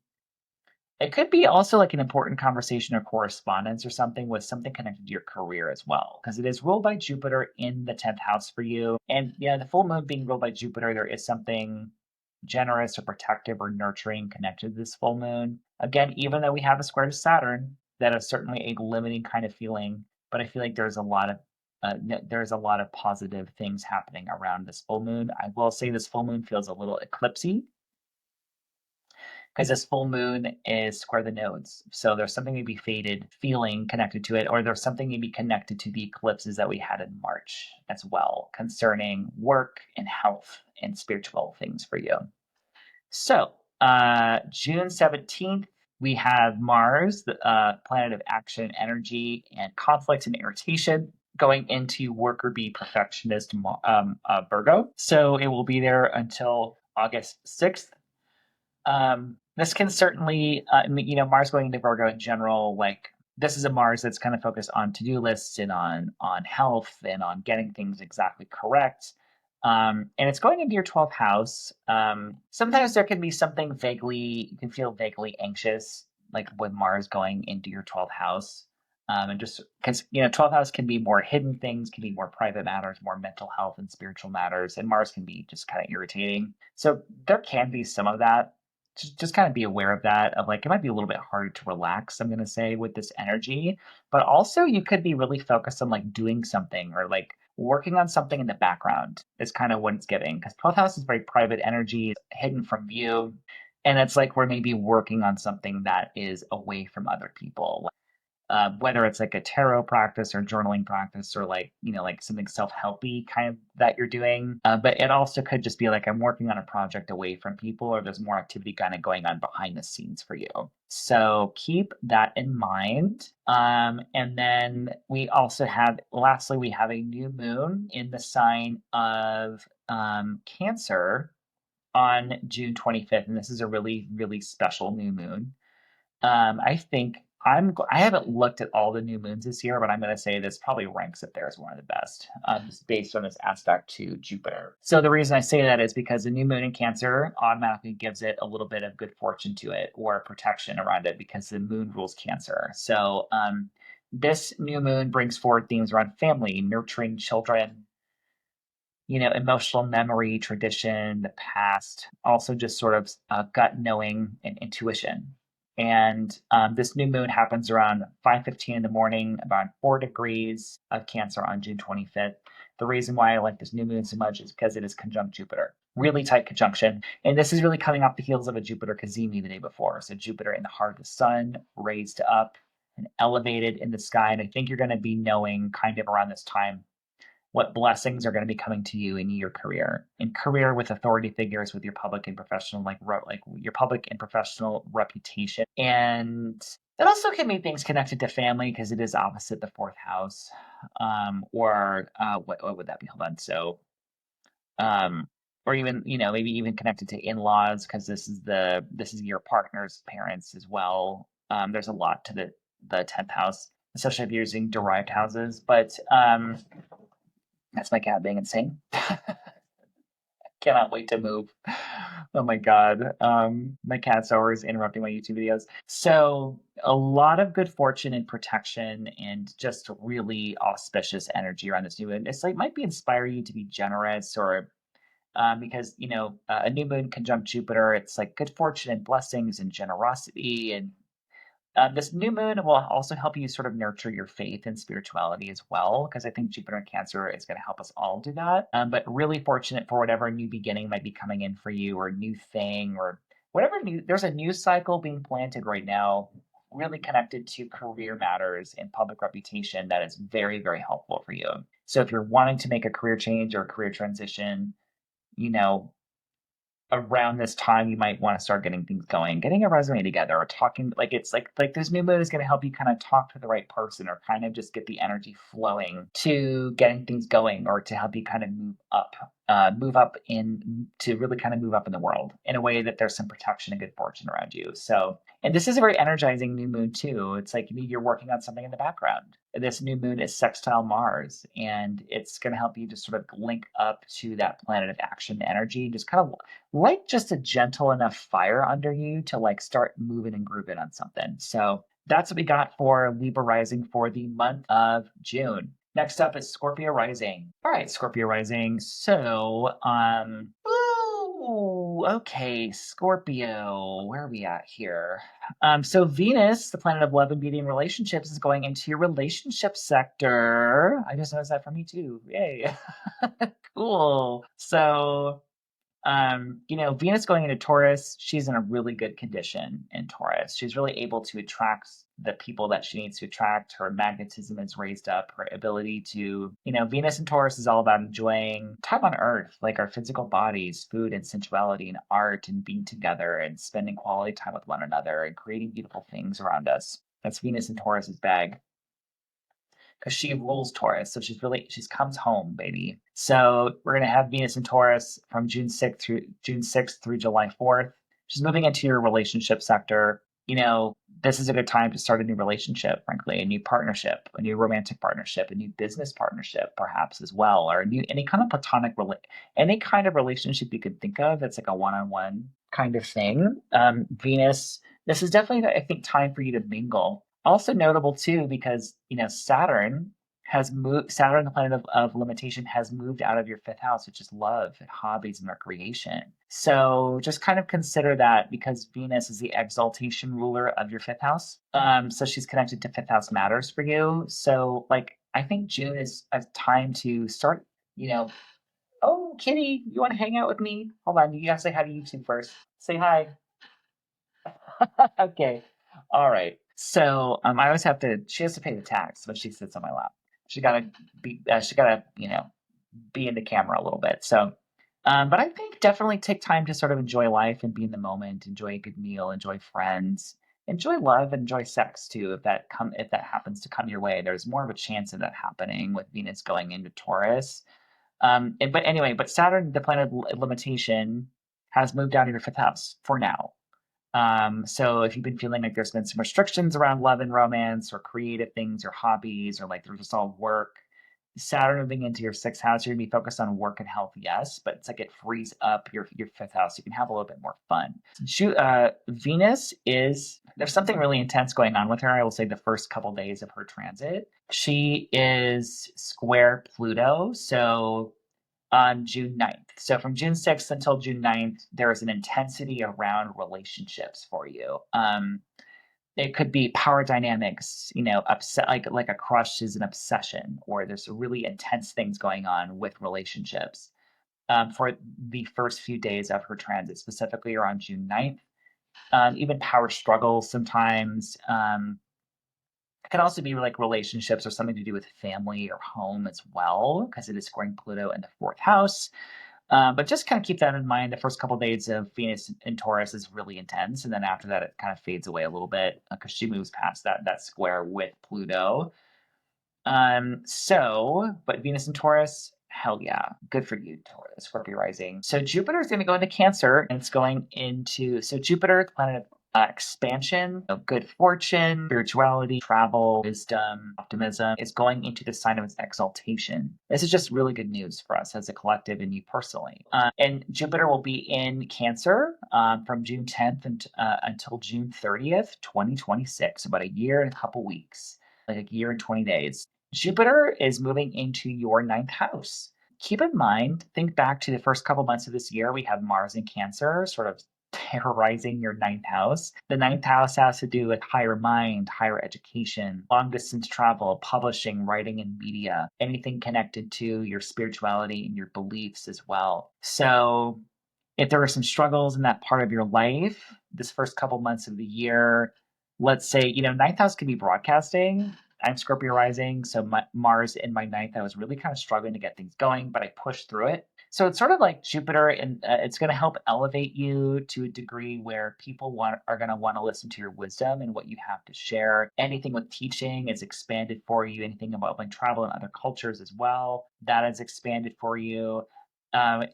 Anything with higher education or learning things, you might be really fascinated by new subjects and like learning like new topics and really diving deep into it. This is also, I think, going to really connect to you spiritually, because Jupiter in Cancer, I think, is going to help us all like really kind of reconnect to our faith. Not like, because Jupiter in Gemini, like the sign before, it's like, what about the details? Like, I don't know about this. And like, what about that? Jupiter in Cancer is like, no, you're not seeing it. You need to understand like the bigger picture and connect to the sort of gut knowing intuition. So that is going to be extended for you. So I really would be paying attention to dreams, because you may be having spiritual messages coming in through dreams around this time.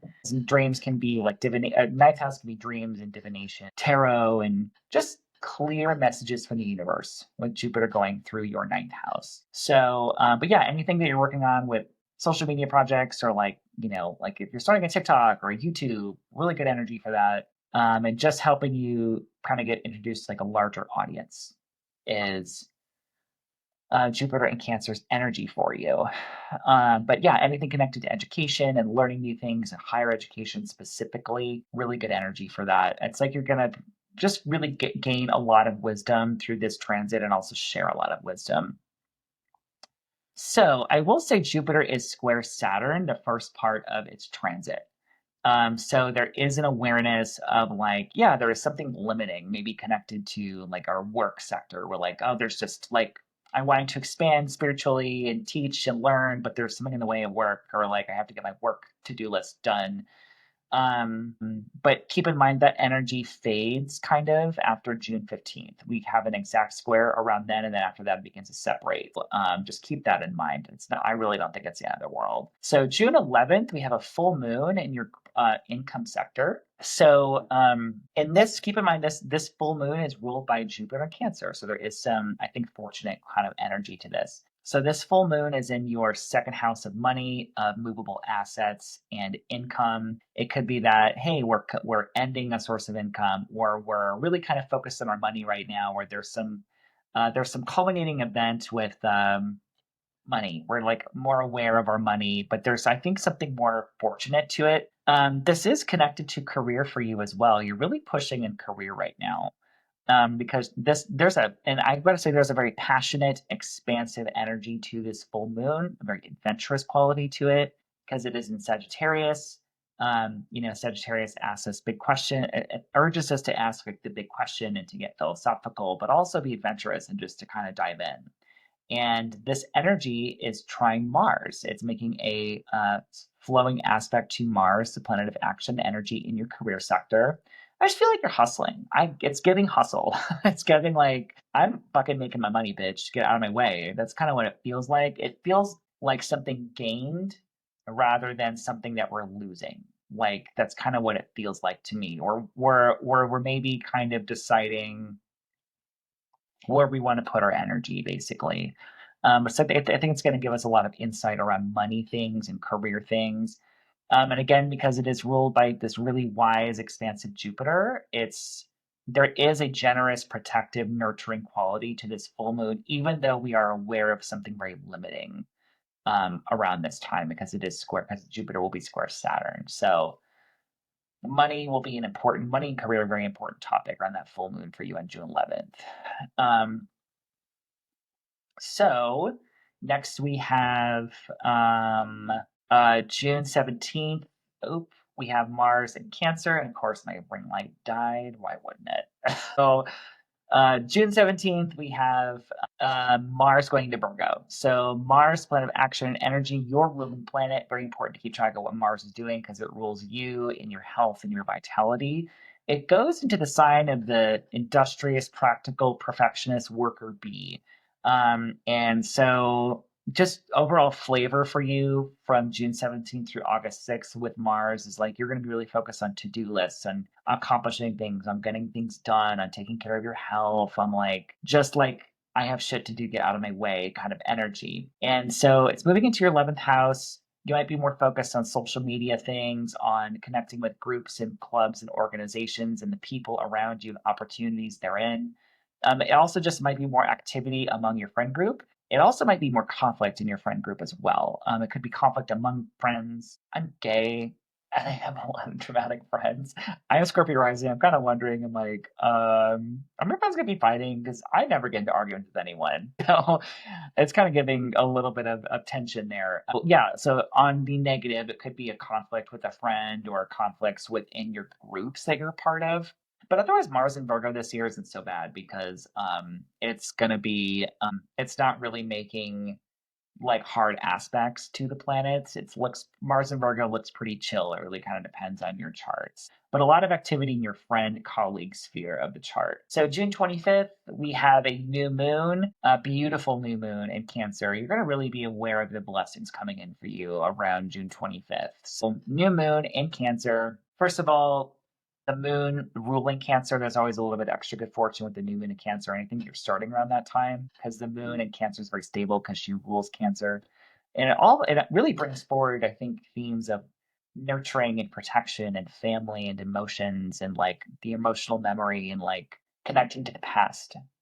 And I think this is a very spiritual new moon for you because it is conjunct Jupiter almost exactly. A very tight connection to Jupiter, that planet of wisdom and spirituality and good fortune and blessings. So, and because there's a Jupiter Cazimi the day before in your ninth house. So there's like something new coming in. There's something you're gonna know, like it's almost like receiving instructions from the universe, like what is going to be born in this ninth house, like what we're connecting to spiritually, what we're going to be learning and teaching about, what blessings are coming in that part of our life around writing and teaching and media. I will say, Scorpio rising, if by the way, if you're thinking about writing a book or putting some sort of published work into the world, or offering a course of some kind, it's a beautiful year to do it. And this new moon may be about you seeding some of those things, or you being aware of like what those new opportunities are going to be looking like for you. So a really beautiful new moon, really really good stuff going on in this part of your chart.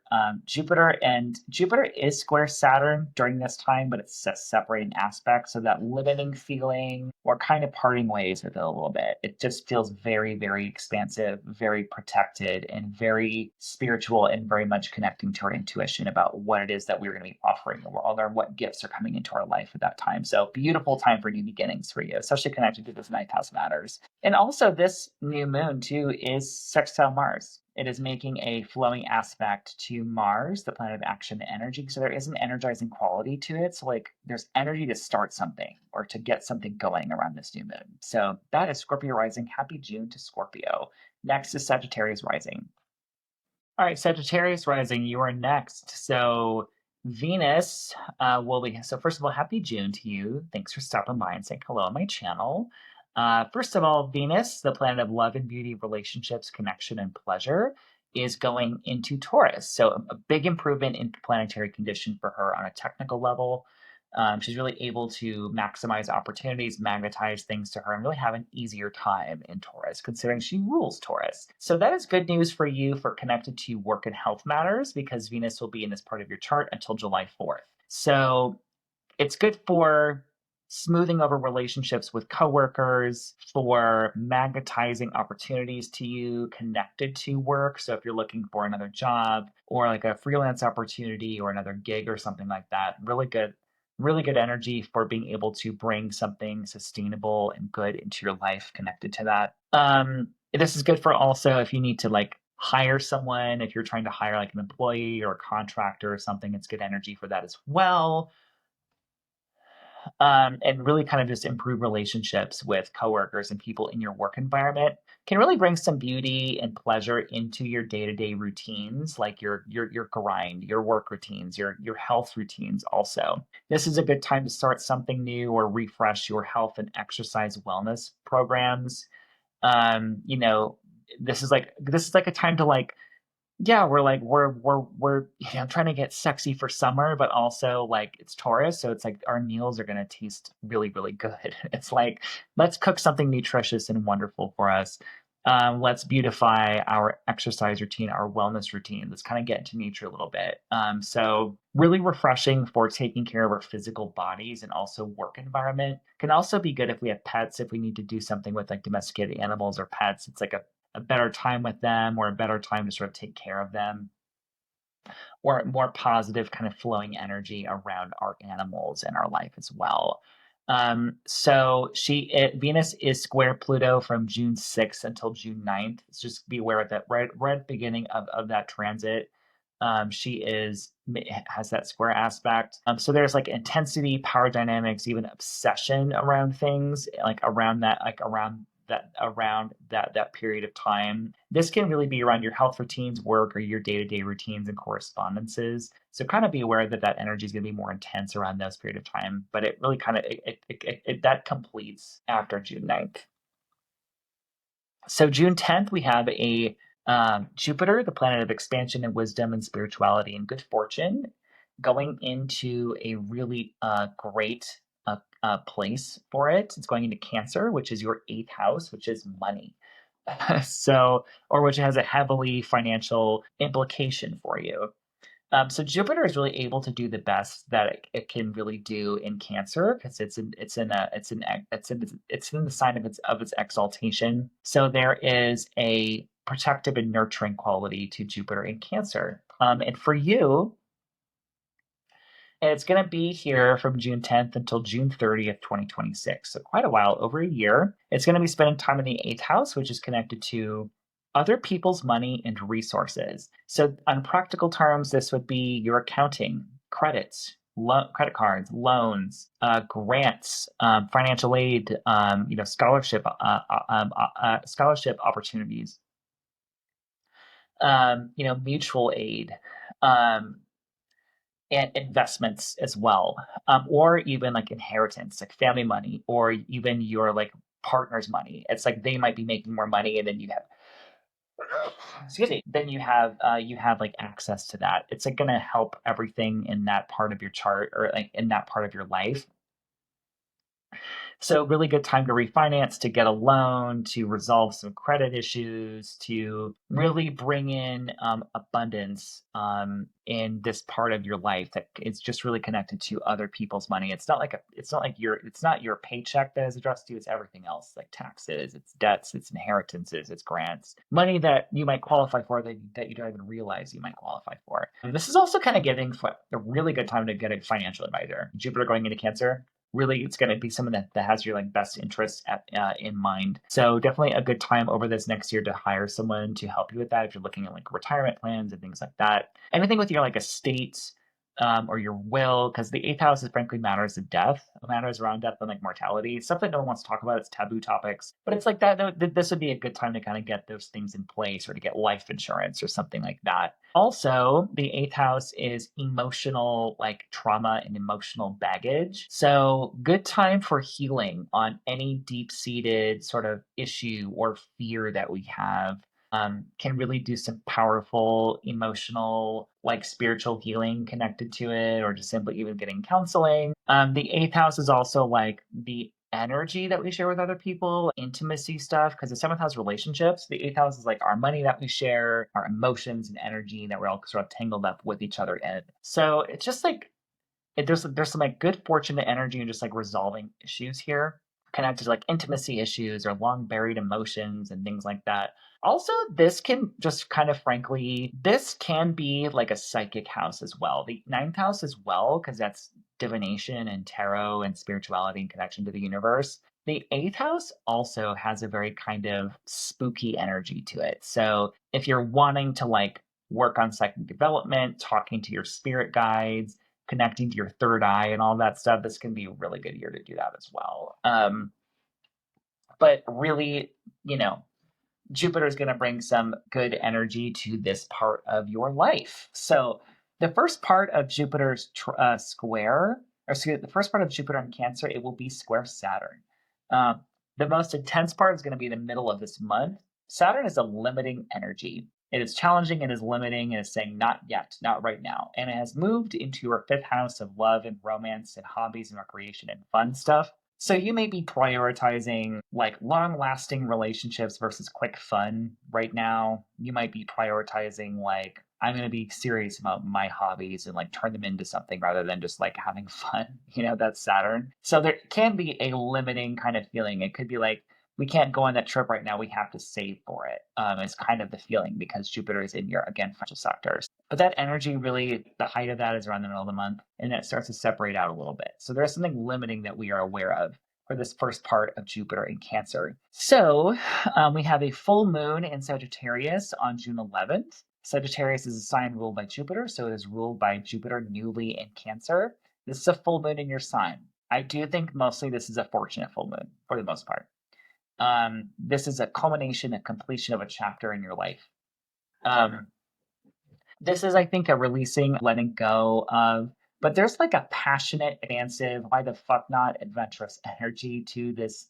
Yeah, to this full moon. It is in your sign. It's in Sagittarius. And Sagittarius asks us, urges us to ask the big questions and find our why and like just connect to these sort of bigger, deeper topics. And for you, it's like we're ending a chapter, we're ending something in our life right now, we're completing something, or we're just coming to some sort of point where we're like really kind of getting maybe more introspective, or just we're going into like a new era. And Jupiter is your ruling planet. So Jupiter going into Cancer for you is, I think, a really big deal and just generally an improvement for you in your life.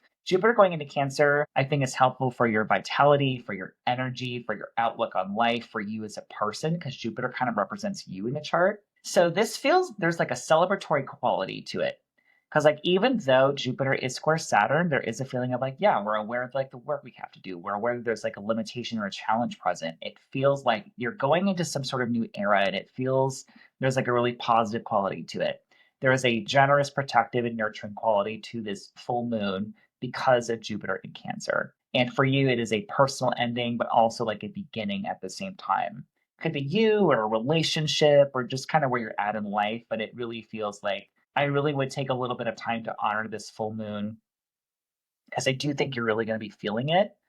And it just kind of gives me a feeling of I'm getting the image in my mind of like when we like let go of a balloon and like the balloon has like a message in it, you know, like I don't want you to actually do that because it's bad for the environment. But it's sort of like let the universe know what you're grateful for, what you want more of, and also what you're ready to around that full moon for you. So powerful full moon for you. So next June 17th, this feels like a pretty active month for you, I gotta say, because Mars, the planet of action, energy, but also inflammation and conflict, is going into your 10th house of career. So Mars in Virgo, it's a practical, industrious worker bee Mars. It's going to be here until August 6th. Best case scenario, you're motivated, you're energetic, you're focused, you are getting shit done at work. You're working on stuff in your career, you are hustling, you're getting assignments completed, you are working, you're moving and grooving. And On the negative side, it can be maybe like conflict with like a boss or authority figure or just some edginess and irritation in the workplace or connected to career. But given that Mars and Virgo, there's not a lot of there's really like no like negative aspects to Mars with the traditional aspects. It's like looking pretty chill. It just so kind of depends. It kind of depends on your chart. I would just expect that work and career more energizing. There's just more going on for you. You're more motivated to like kick ass and kind of get shit done from June 17th until August 6th. June 25th, we have our new moon of the month, and that new moon is going to be in Cancer. So this is a very fortunate, lovely, beautiful new moon. I cannot talk about this new moon enough. So first of all, it is Cancer. It is bringing through themes of, first of all, it's a new beginning. It's like a seed being planted here. But a really powerful seed. It's like a powerful download around this new moon. And, you know, there are themes around emotions and family, emotional memory, the past. It's very nostalgic. It's very also connected to, it's going to be connecting to you, to your faith and spirituality as well. Because this new moon is very fortunate because it is conjunct Jupiter. Jupiter, there's something expansive around this new moon. What you are doing around this new moon will expand. What new beginnings you have coming in will expand. There's fortunate protective quality around it. It could be something like family inheritance or family money or resources that you are accessing right now, or some sort of family energy that you are tapping into that you're sort of getting access to, or like a family member provides resources for you. That could be something. But it could just be, you know, something new connected to finances, right? Like all the loans, the credit cards, all that stuff I talked about. Really good time to, you know, kind of get something going with that. Or you're really going to be aware of your blessings in this part of your chart around this new moon because this, like the day before, Jupiter was there's a Jupiter cazimi on June 24th. So Jupiter is in the heart of the sun. It is raised up and elevated and sort of given this sort of divine instruction. So there's a beautiful new beginning and opportunity happening around this new moon.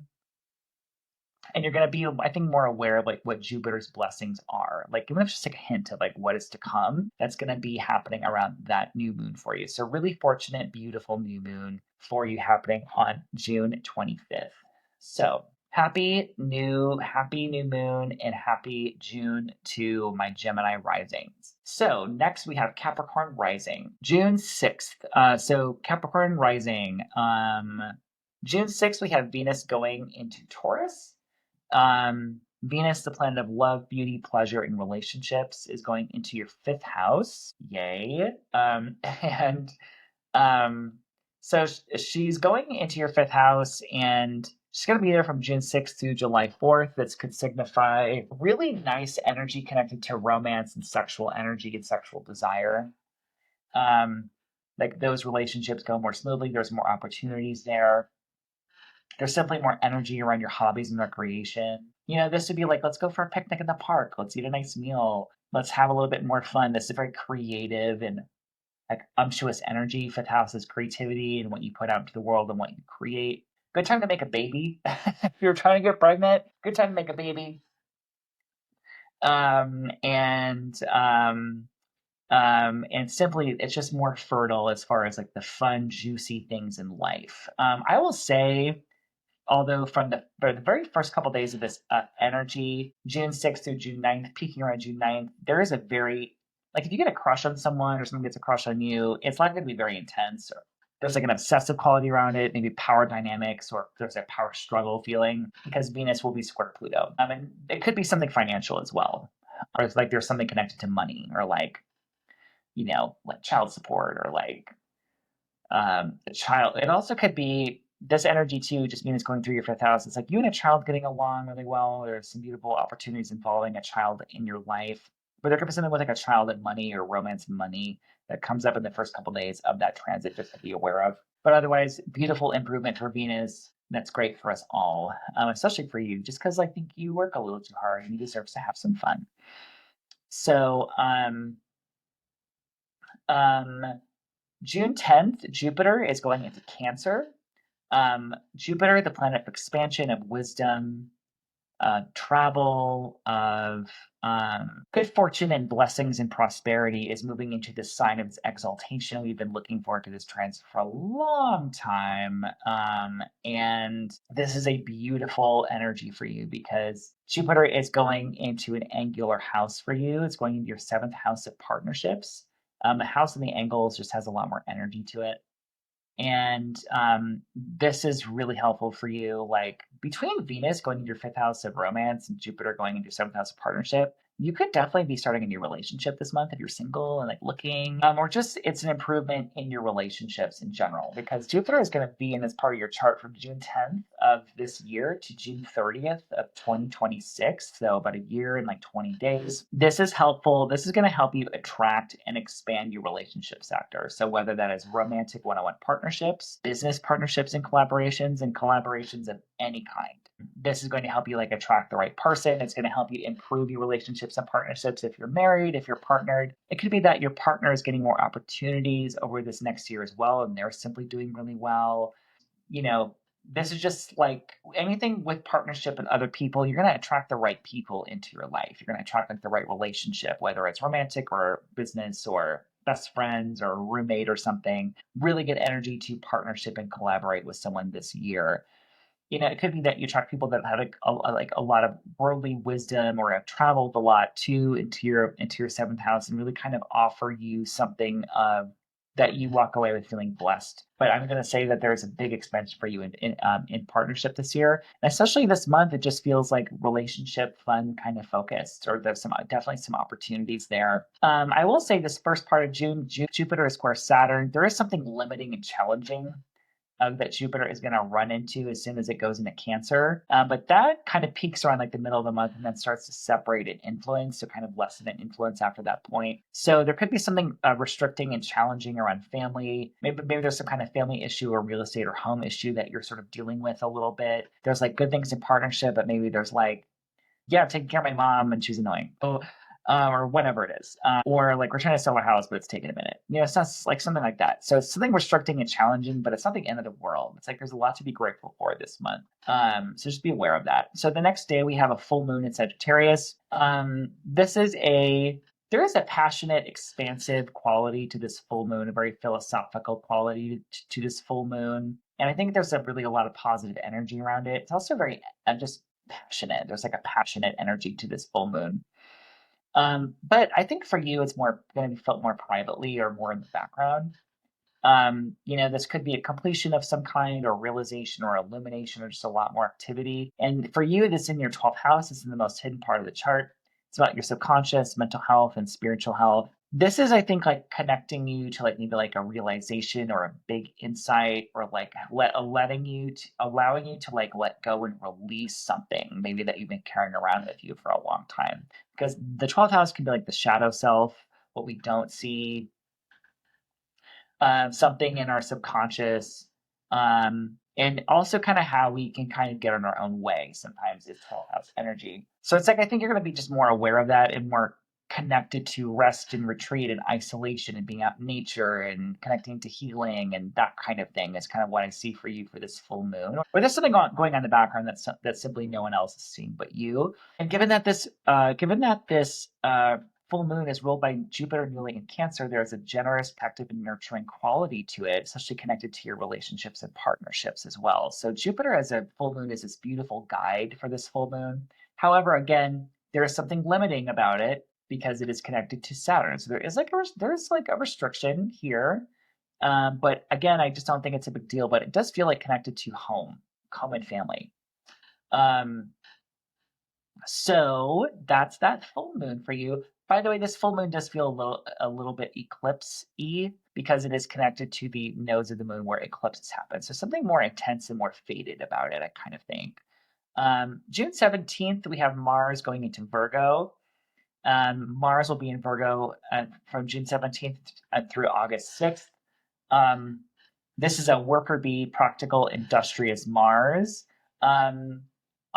It's going into your ninth house, which is higher education and the higher mind and beliefs and long distance travel, broadcasting, and media and legal things, like legal ceremonies.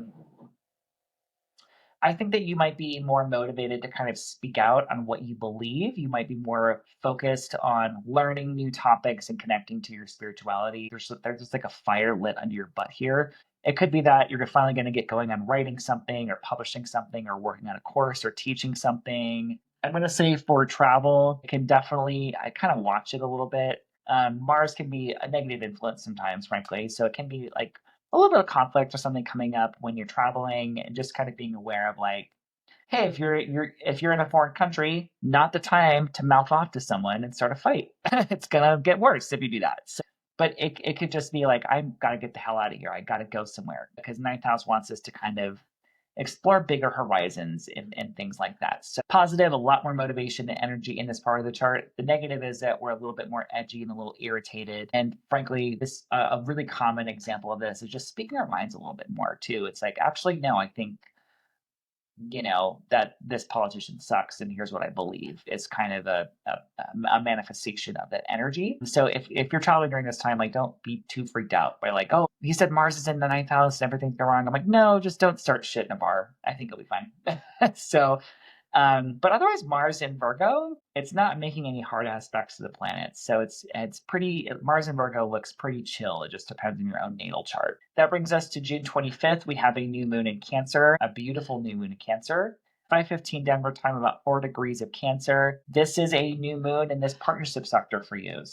Something new is bubbling up in your collaborations, in your partnerships, in relationships. This could be when a new relationship got interrupted there.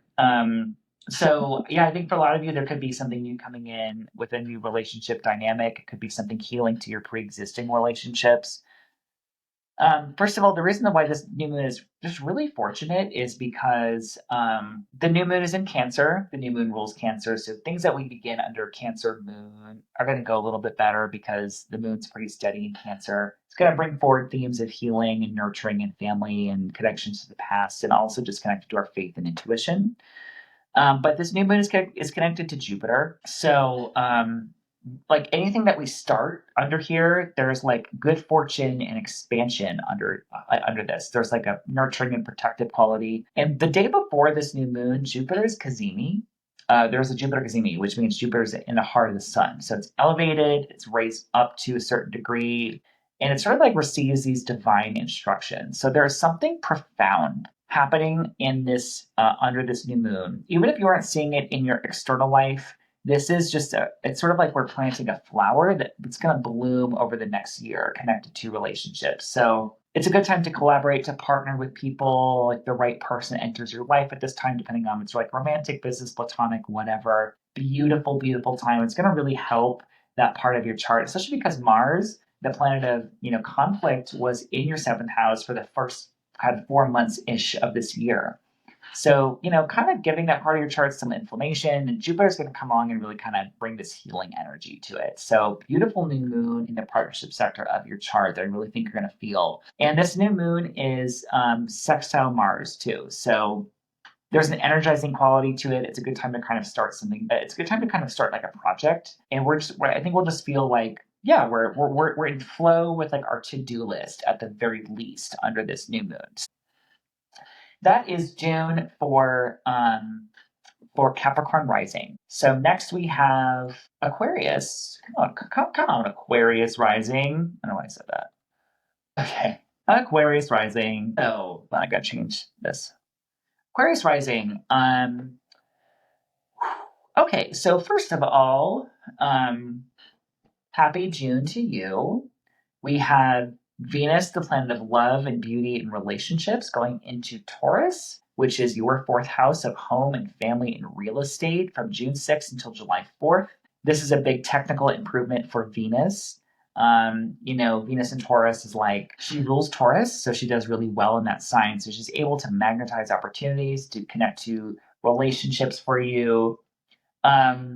Simply a good time to be at home, to connect with family, to beautify your home environment, to have a little gathering at your home, because Venus is socializing and it's a pleasure and it's beauty and it's relationships. And it's like, yeah, I'm making dinner, inviting my friends over, I'm inviting my family over for dinner. It just adds this touch of harmony to your home environment. It's a good time to kind of redecorate or really kind of bring in some beauty to your home environment. If you are trying to sell your home right now, Venus is really helpful on getting the money that you want for it, or beautifying your space and then bringing in this really inviting, pleasing quality to your home environment. It's really good for smoothing over relationships with family members and really simply bringing some harmony into your home environment.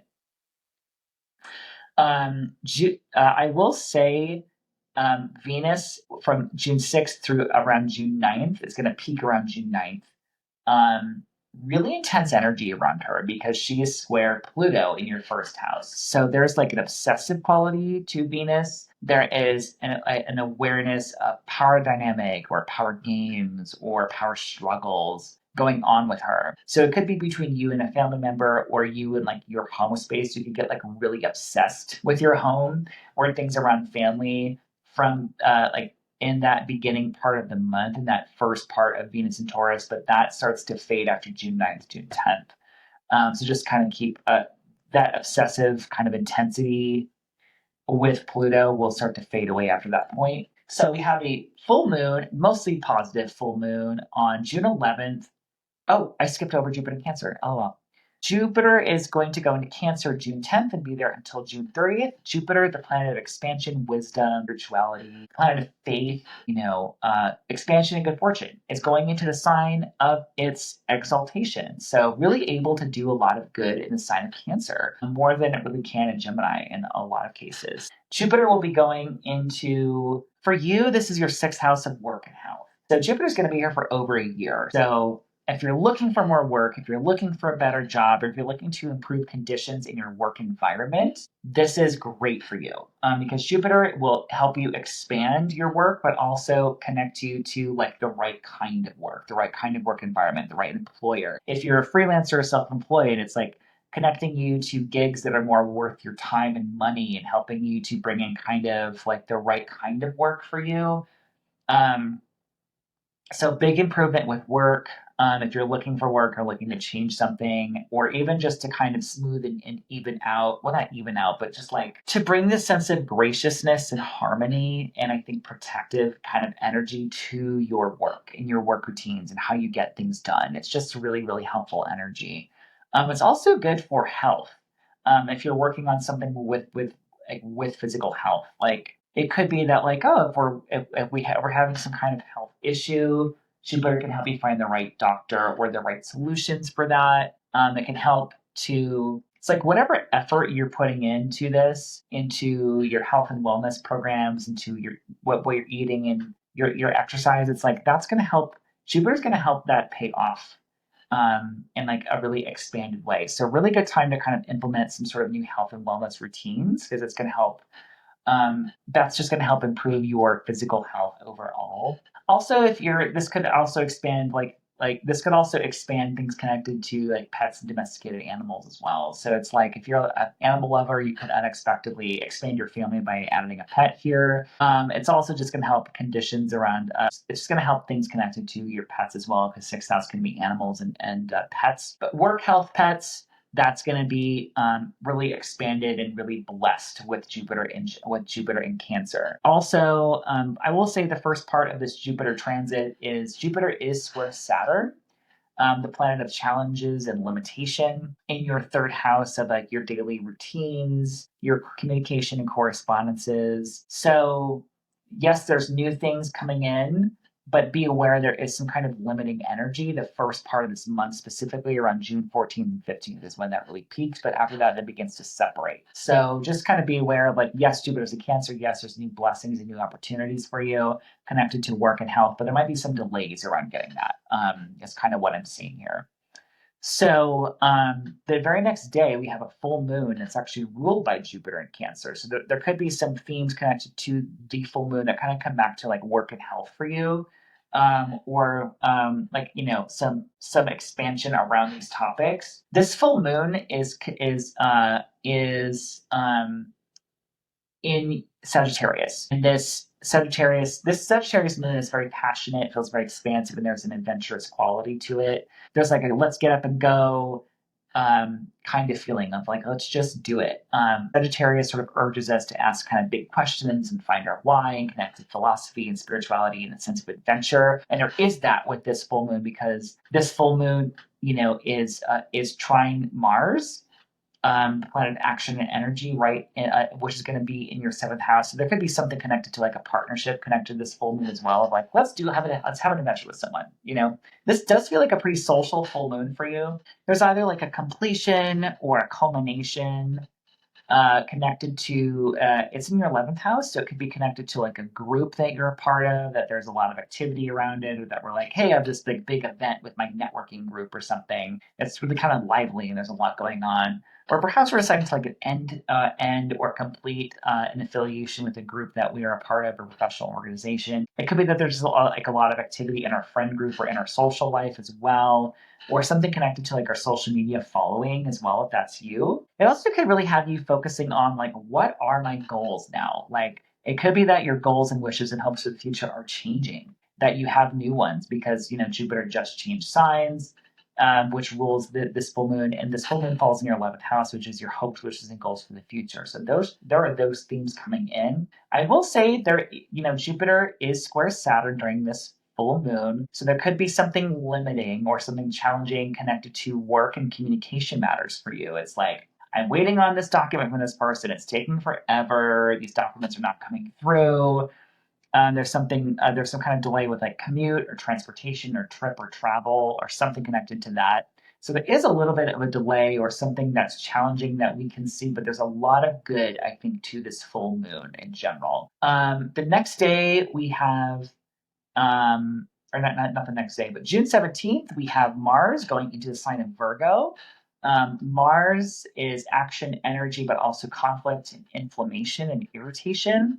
And this is going into your 8th house of other people's money and intimacy and like buried emotional things from June 17th through August 6th. So Mars is going into Virgo. That is kind of a industrious worker bee perfectionist Mars. And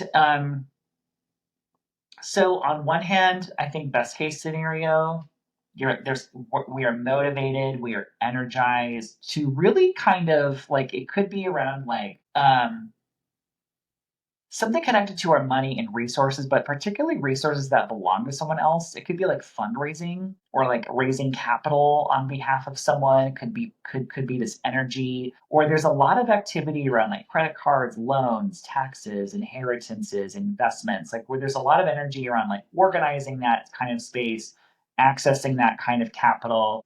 It could be that we're just charging our card a lot, is also part of this energy as well. I would say I feel like when Mars goes through your 2nd or 8th house, it's a good idea to put a little extra money aside and not touch it during that time if you can, because sometimes Mars can be irritation and conflict. So it could be like, I'm trying to get this thing or trying to get a refinance. It's taking forever and it's annoying. And I just need to put a little funds aside. So that could be that. It also could provoke just some examination of like because eighth house energy can be like buried emotional trauma and things connected to that. And sometimes it can be about the emotion that we are like the intimate in our intimate relationships. It's like the energy and resources that we sort of pool and share together. So there's a little bit of there's some more heat in that part of your chart. It doesn't have to be bad. Sometimes it can be a little inflammation connected to those areas.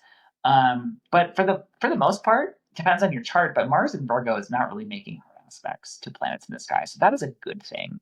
Um, because if Mars was like more embattled, I would say, oh, that looks more challenging, but it doesn't. So June 25th, we have a beautiful new moon in Cancer. Um, um, this is again connected to work, health, pets stuff for you. So beautiful, beautiful, gorgeous, fortunate, lucky new moon. So first of all, this new moon is in Cancer. It will connect us to emotional things, our family, emotional memory, our ancestors, our gut knowing, and all sorts of faith. And this new moon is and it's so the moon rules Cancer. The moon's always a little bit more steady in the sign of Cancer. Anything that you're beginning or starting under this new moon, really beautiful timing for just beginning whatever. Whatever it is. If you're starting something new or if something's coming into your life, it feels fortunate. And that is because this new moon is conjunct Jupiter. This new moon, by the way, happens around 5:15 Denver time, Mountain Time, about 4 degrees of Cancer. This would be time to the new moon conjunct Cancer is just very fortunate. Any new moon conjunct Cancer is fortunate, especially this one.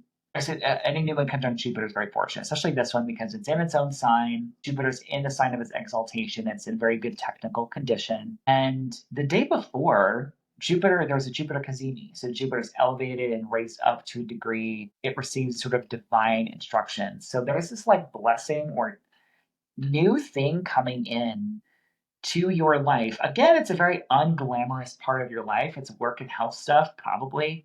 But those are the things that we need to sort of run our lives effectively. So whether it is like good news on a health thing or really beautiful things coming in on how we take care of ourselves with our health, with wellness, or something really nice coming in around work, and this would also be a time to start something, to put resumes out there, to start searching for something if you are looking for something new, or just initiate something if you're wanting something new in those areas around this new moon, because that will really kind of come back tenfold and have this like really beautiful protective kind of quality to it. Something very prosperous. There's also something energizing around this new moon too, because this new moon is sextile Mars, which is sort of produces a sort of action-oriented kind of quality to this new moon. So fortunate, beautiful beginnings in your work and health sector of your chart, or even connected to pets and animals as well. So happy June to Sagittarius rising. Okay, lastly, Pisces rising. Welcome. Happy June. So, good month for you, I think. Or just there's some positive things for every sign, I think, this month. But especially you because your ruling planet Jupiter is going into the sign of Cancer. And that's beautiful news for you. Just in general, because Jupiter, yes, represents wisdom and good fortune and spirituality and expansion. But for you, it's your ruling planet traditionally. Modern astrology says Neptune, traditional astrology is Jupiter. I find the traditional planet to be much more effective at sort of dictating it. You can use Neptune if you want to, but you really want to consider Jupiter. So Jupiter for you in part represents your physical health and vitality, your identity, who you are, and how you approach your life. And Jupiter is going into a sign of its exaltation, of its like highest throne, its highest ability to do the good that it can do. So that for you, that is a positive thing. So for you, the first thing that we have for you this month is Venus going into Taurus. Venus, the planet of love and beauty and relationships and pleasure, connection. It's going into the sign of its rulership. So again, very good thing for Venus. It's going into your third house, which is your communication space, your day-to-day routines, your commute, your local community, and it's kind of giving like slow down a little bit and enjoy your life. go for me, I'm a Taurus. So I'm like, yeah, go treat yourself to like a nice latte that costs $8. But it's like you're really gonna enjoy that. Like striking up a conversation with like a neighbor or getting more involved in community brings pleasure and beauty. It's kind of giving, enjoying things in your own city, going to the park, going to like a concert in the park. Anything around your communication or writing or learning something new, there's some beauty and pleasure and good fortune to be found there. It really improves the condition of like trips and travel. It's saying like, yeah, let's maybe take a little day trip and go somewhere. It's not long distance travel necessarily. It's more like, let's go to this like neighboring state or whatever. Let's go to a park. Let's go on a camping trip. Something connected to that because Taurus is very connected to nature as well. So it's really kind of giving that any communication and correspondences that you need to have. It's like really going to kind of smooth those over. You have kind of a silver tongue during this time. It's like you can kind of be very charming in conversation, kind of getting what you want. This first part of the transit from it peaks around June 9th, so like June 6th to a couple days after June 9th. Oh, June 9th would be the peak of it, but peak of a more difficult aspect because Venus will be square Pluto, and this can be like intensity and obsession and power dynamics and power struggles for the first part of Venus and Taurus. And this could be something that is sort of in private that people don't know about. It's kind of some like private matter, but just kind of be. If your relationships feel a little intense for the first part of June, that's probably why. And then the energy starts to separate out after June 9th. So brings us to Jupiter going into Cancer. Jupiter is going to be in Cancer from June 10th until June 30th, 2026.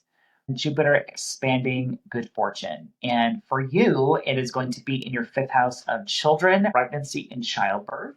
If you are trying to get pregnant, if you think that you might get pregnant, that's greatly increases the odds that that will happen. So if you do not want to be pregnant and you are able to, and you are having sex and have the ability to raise children, make sure that you are taking the appropriate precautions because fifth house is childbirth and pregnancy. But beyond that, fifth house is also romance. It is sexual desire. And that's where we kind of get this creation thing. So, because we create babies, we create children. So, a lot of more opportunities for simply some fun, I think.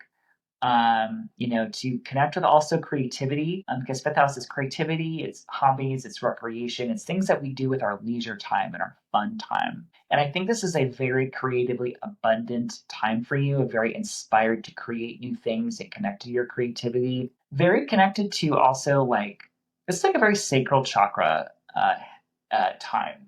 Because sacral chakra is like creativity and passion and birthing new things into the world. You're really pregnant with something. It may be a person, could also just be, like a new thing that we're kind of giving birth to, a new hobby, a new recreation time, some sort of pleasure. And of course, my mic died. Love that. And it's a little bit closer so you can hear me a little better. But yeah, hobbies, recreation, pleasure, creativity, all really, really, really heightened. And also things having to do with children in our lives as well. If we have children, it can be that they're having opportunities or expanding the energy around children that we have as well. But really fortunate energy around really juicy, lovely topics in your life. And again, Jupiter going into the sign of this exaltation, just good news for you on a personal level. I think that you'll feel more optimism and a connection to your faith and just a connection to spirituality, as well as career things too, because Jupiter rules your career sector. So it can certainly improve conditions with career, your public reputation, and your relationship with authority figures and work. Can definitely be improved with Jupiter going into Cancer. Now, keep in mind, Jupiter is square Saturn for the first part of this month.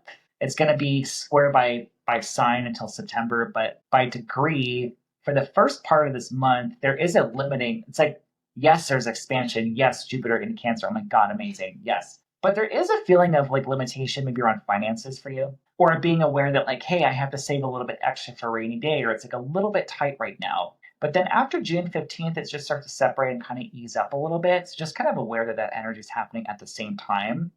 So the very next day, we have a full moon in Sagittarius. This is a passionate, expansive, energizing, adventurous full moon. And I think for you, it may feel like a really active full moon that you're going to feel a lot because it is square the nodes in your first and seventh houses.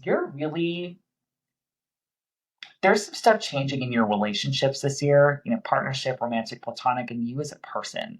You're growing a lot as a person this year and having a lot of personal changes because the eclipses are in your sign. And this full moon is square those nodes where the eclipses happen. So there's something in career possibly for you on June 11th or right around June 11th that is a big completion or culmination, a lot of activity, energy, and awareness and insight, a big insight at least happening around your career. Could be that like a boss leaves or that you have a big transition or there's a big chapter sort of changing and in transition connected to career. You could decide to leave and go after something better and new. But either way, there is some big energies happening in career. It also could be home for you too.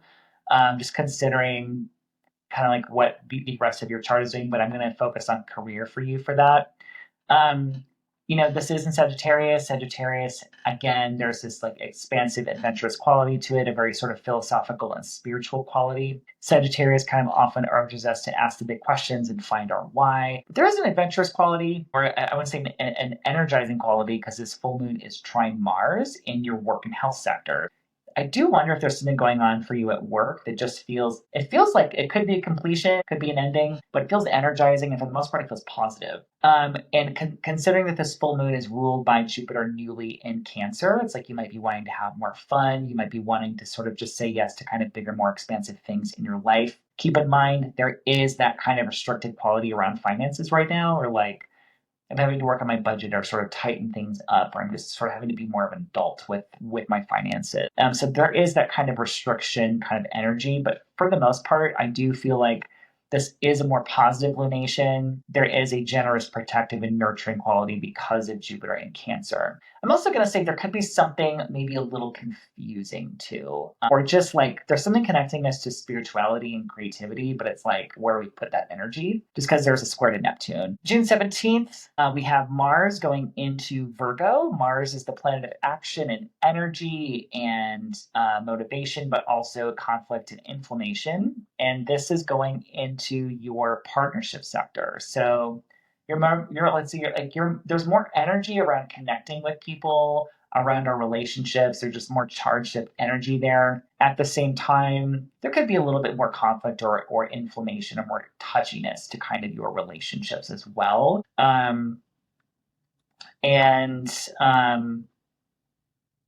But for the most part, like I'm gonna say motivation, energy, a little bit of touchiness and edginess with partnerships, but Mars is not really making hard aspects to the other planets. So it's not a bad Mars in Virgo transit. It's like you may be working alongside other people. Mars in Virgo is kind of like a worker bee kind of energy. But yeah, so like your relationship sector is going to be more energized. There's simply more heat too in your partnership sector. And between Jupiter going into your fifth and Mars going into your seventh. And by the way, Mars will be in your seventh house until August 6th. So it's going to be there for a little bit. But between these two things, it's almost like it's like you're going to want to get out and have some fun and do stuff with other people, even if they irritate you occasionally. Sort of what it's kind of giving. June 25th, we have a beautiful new moon in I'm at the wrong. We have a beautiful new moon in Cancer. This is a fortunate, beautiful new beginning, a seed being planted in a new growth cycle, and this is extremely fortunate. First of all, Cancer we are bringing through themes of around nurturing and family and emotional memory and our gut feeling, intuition, and faith. And so those themes very present under this beautiful new moon. This is a good new moon to start anything under, to manifest anything under, because of the new moon ruling Cancer. Because the moon, it's very important that we're working with the moon when we're manifesting things, and the moon in Cancer is automatically a plus because the moon rules Cancer. So there's a more steady influence and a more nurturing influence under this new moon. But also because, most importantly, this new moon is at 4 degrees of Cancer, about 5:15 in the morning, and it is conjunct Jupiter. excuse me, is conjunct Jupiter, the planet of good fortune and expansion and abundance, in the sign of its exaltation. There's something really beautiful literally being born around this new moon. Like, you're gonna know under this new moon, it's sort of going to tell you like what blessing is coming in into your life under this new moon, what new thing is coming in, how you're gonna feel the blessings of Jupiter in Cancer. Also, if you're trying to conceive, you should do it under this new moon. Like, you should try to have sex under this new moon if you're trying to make a baby.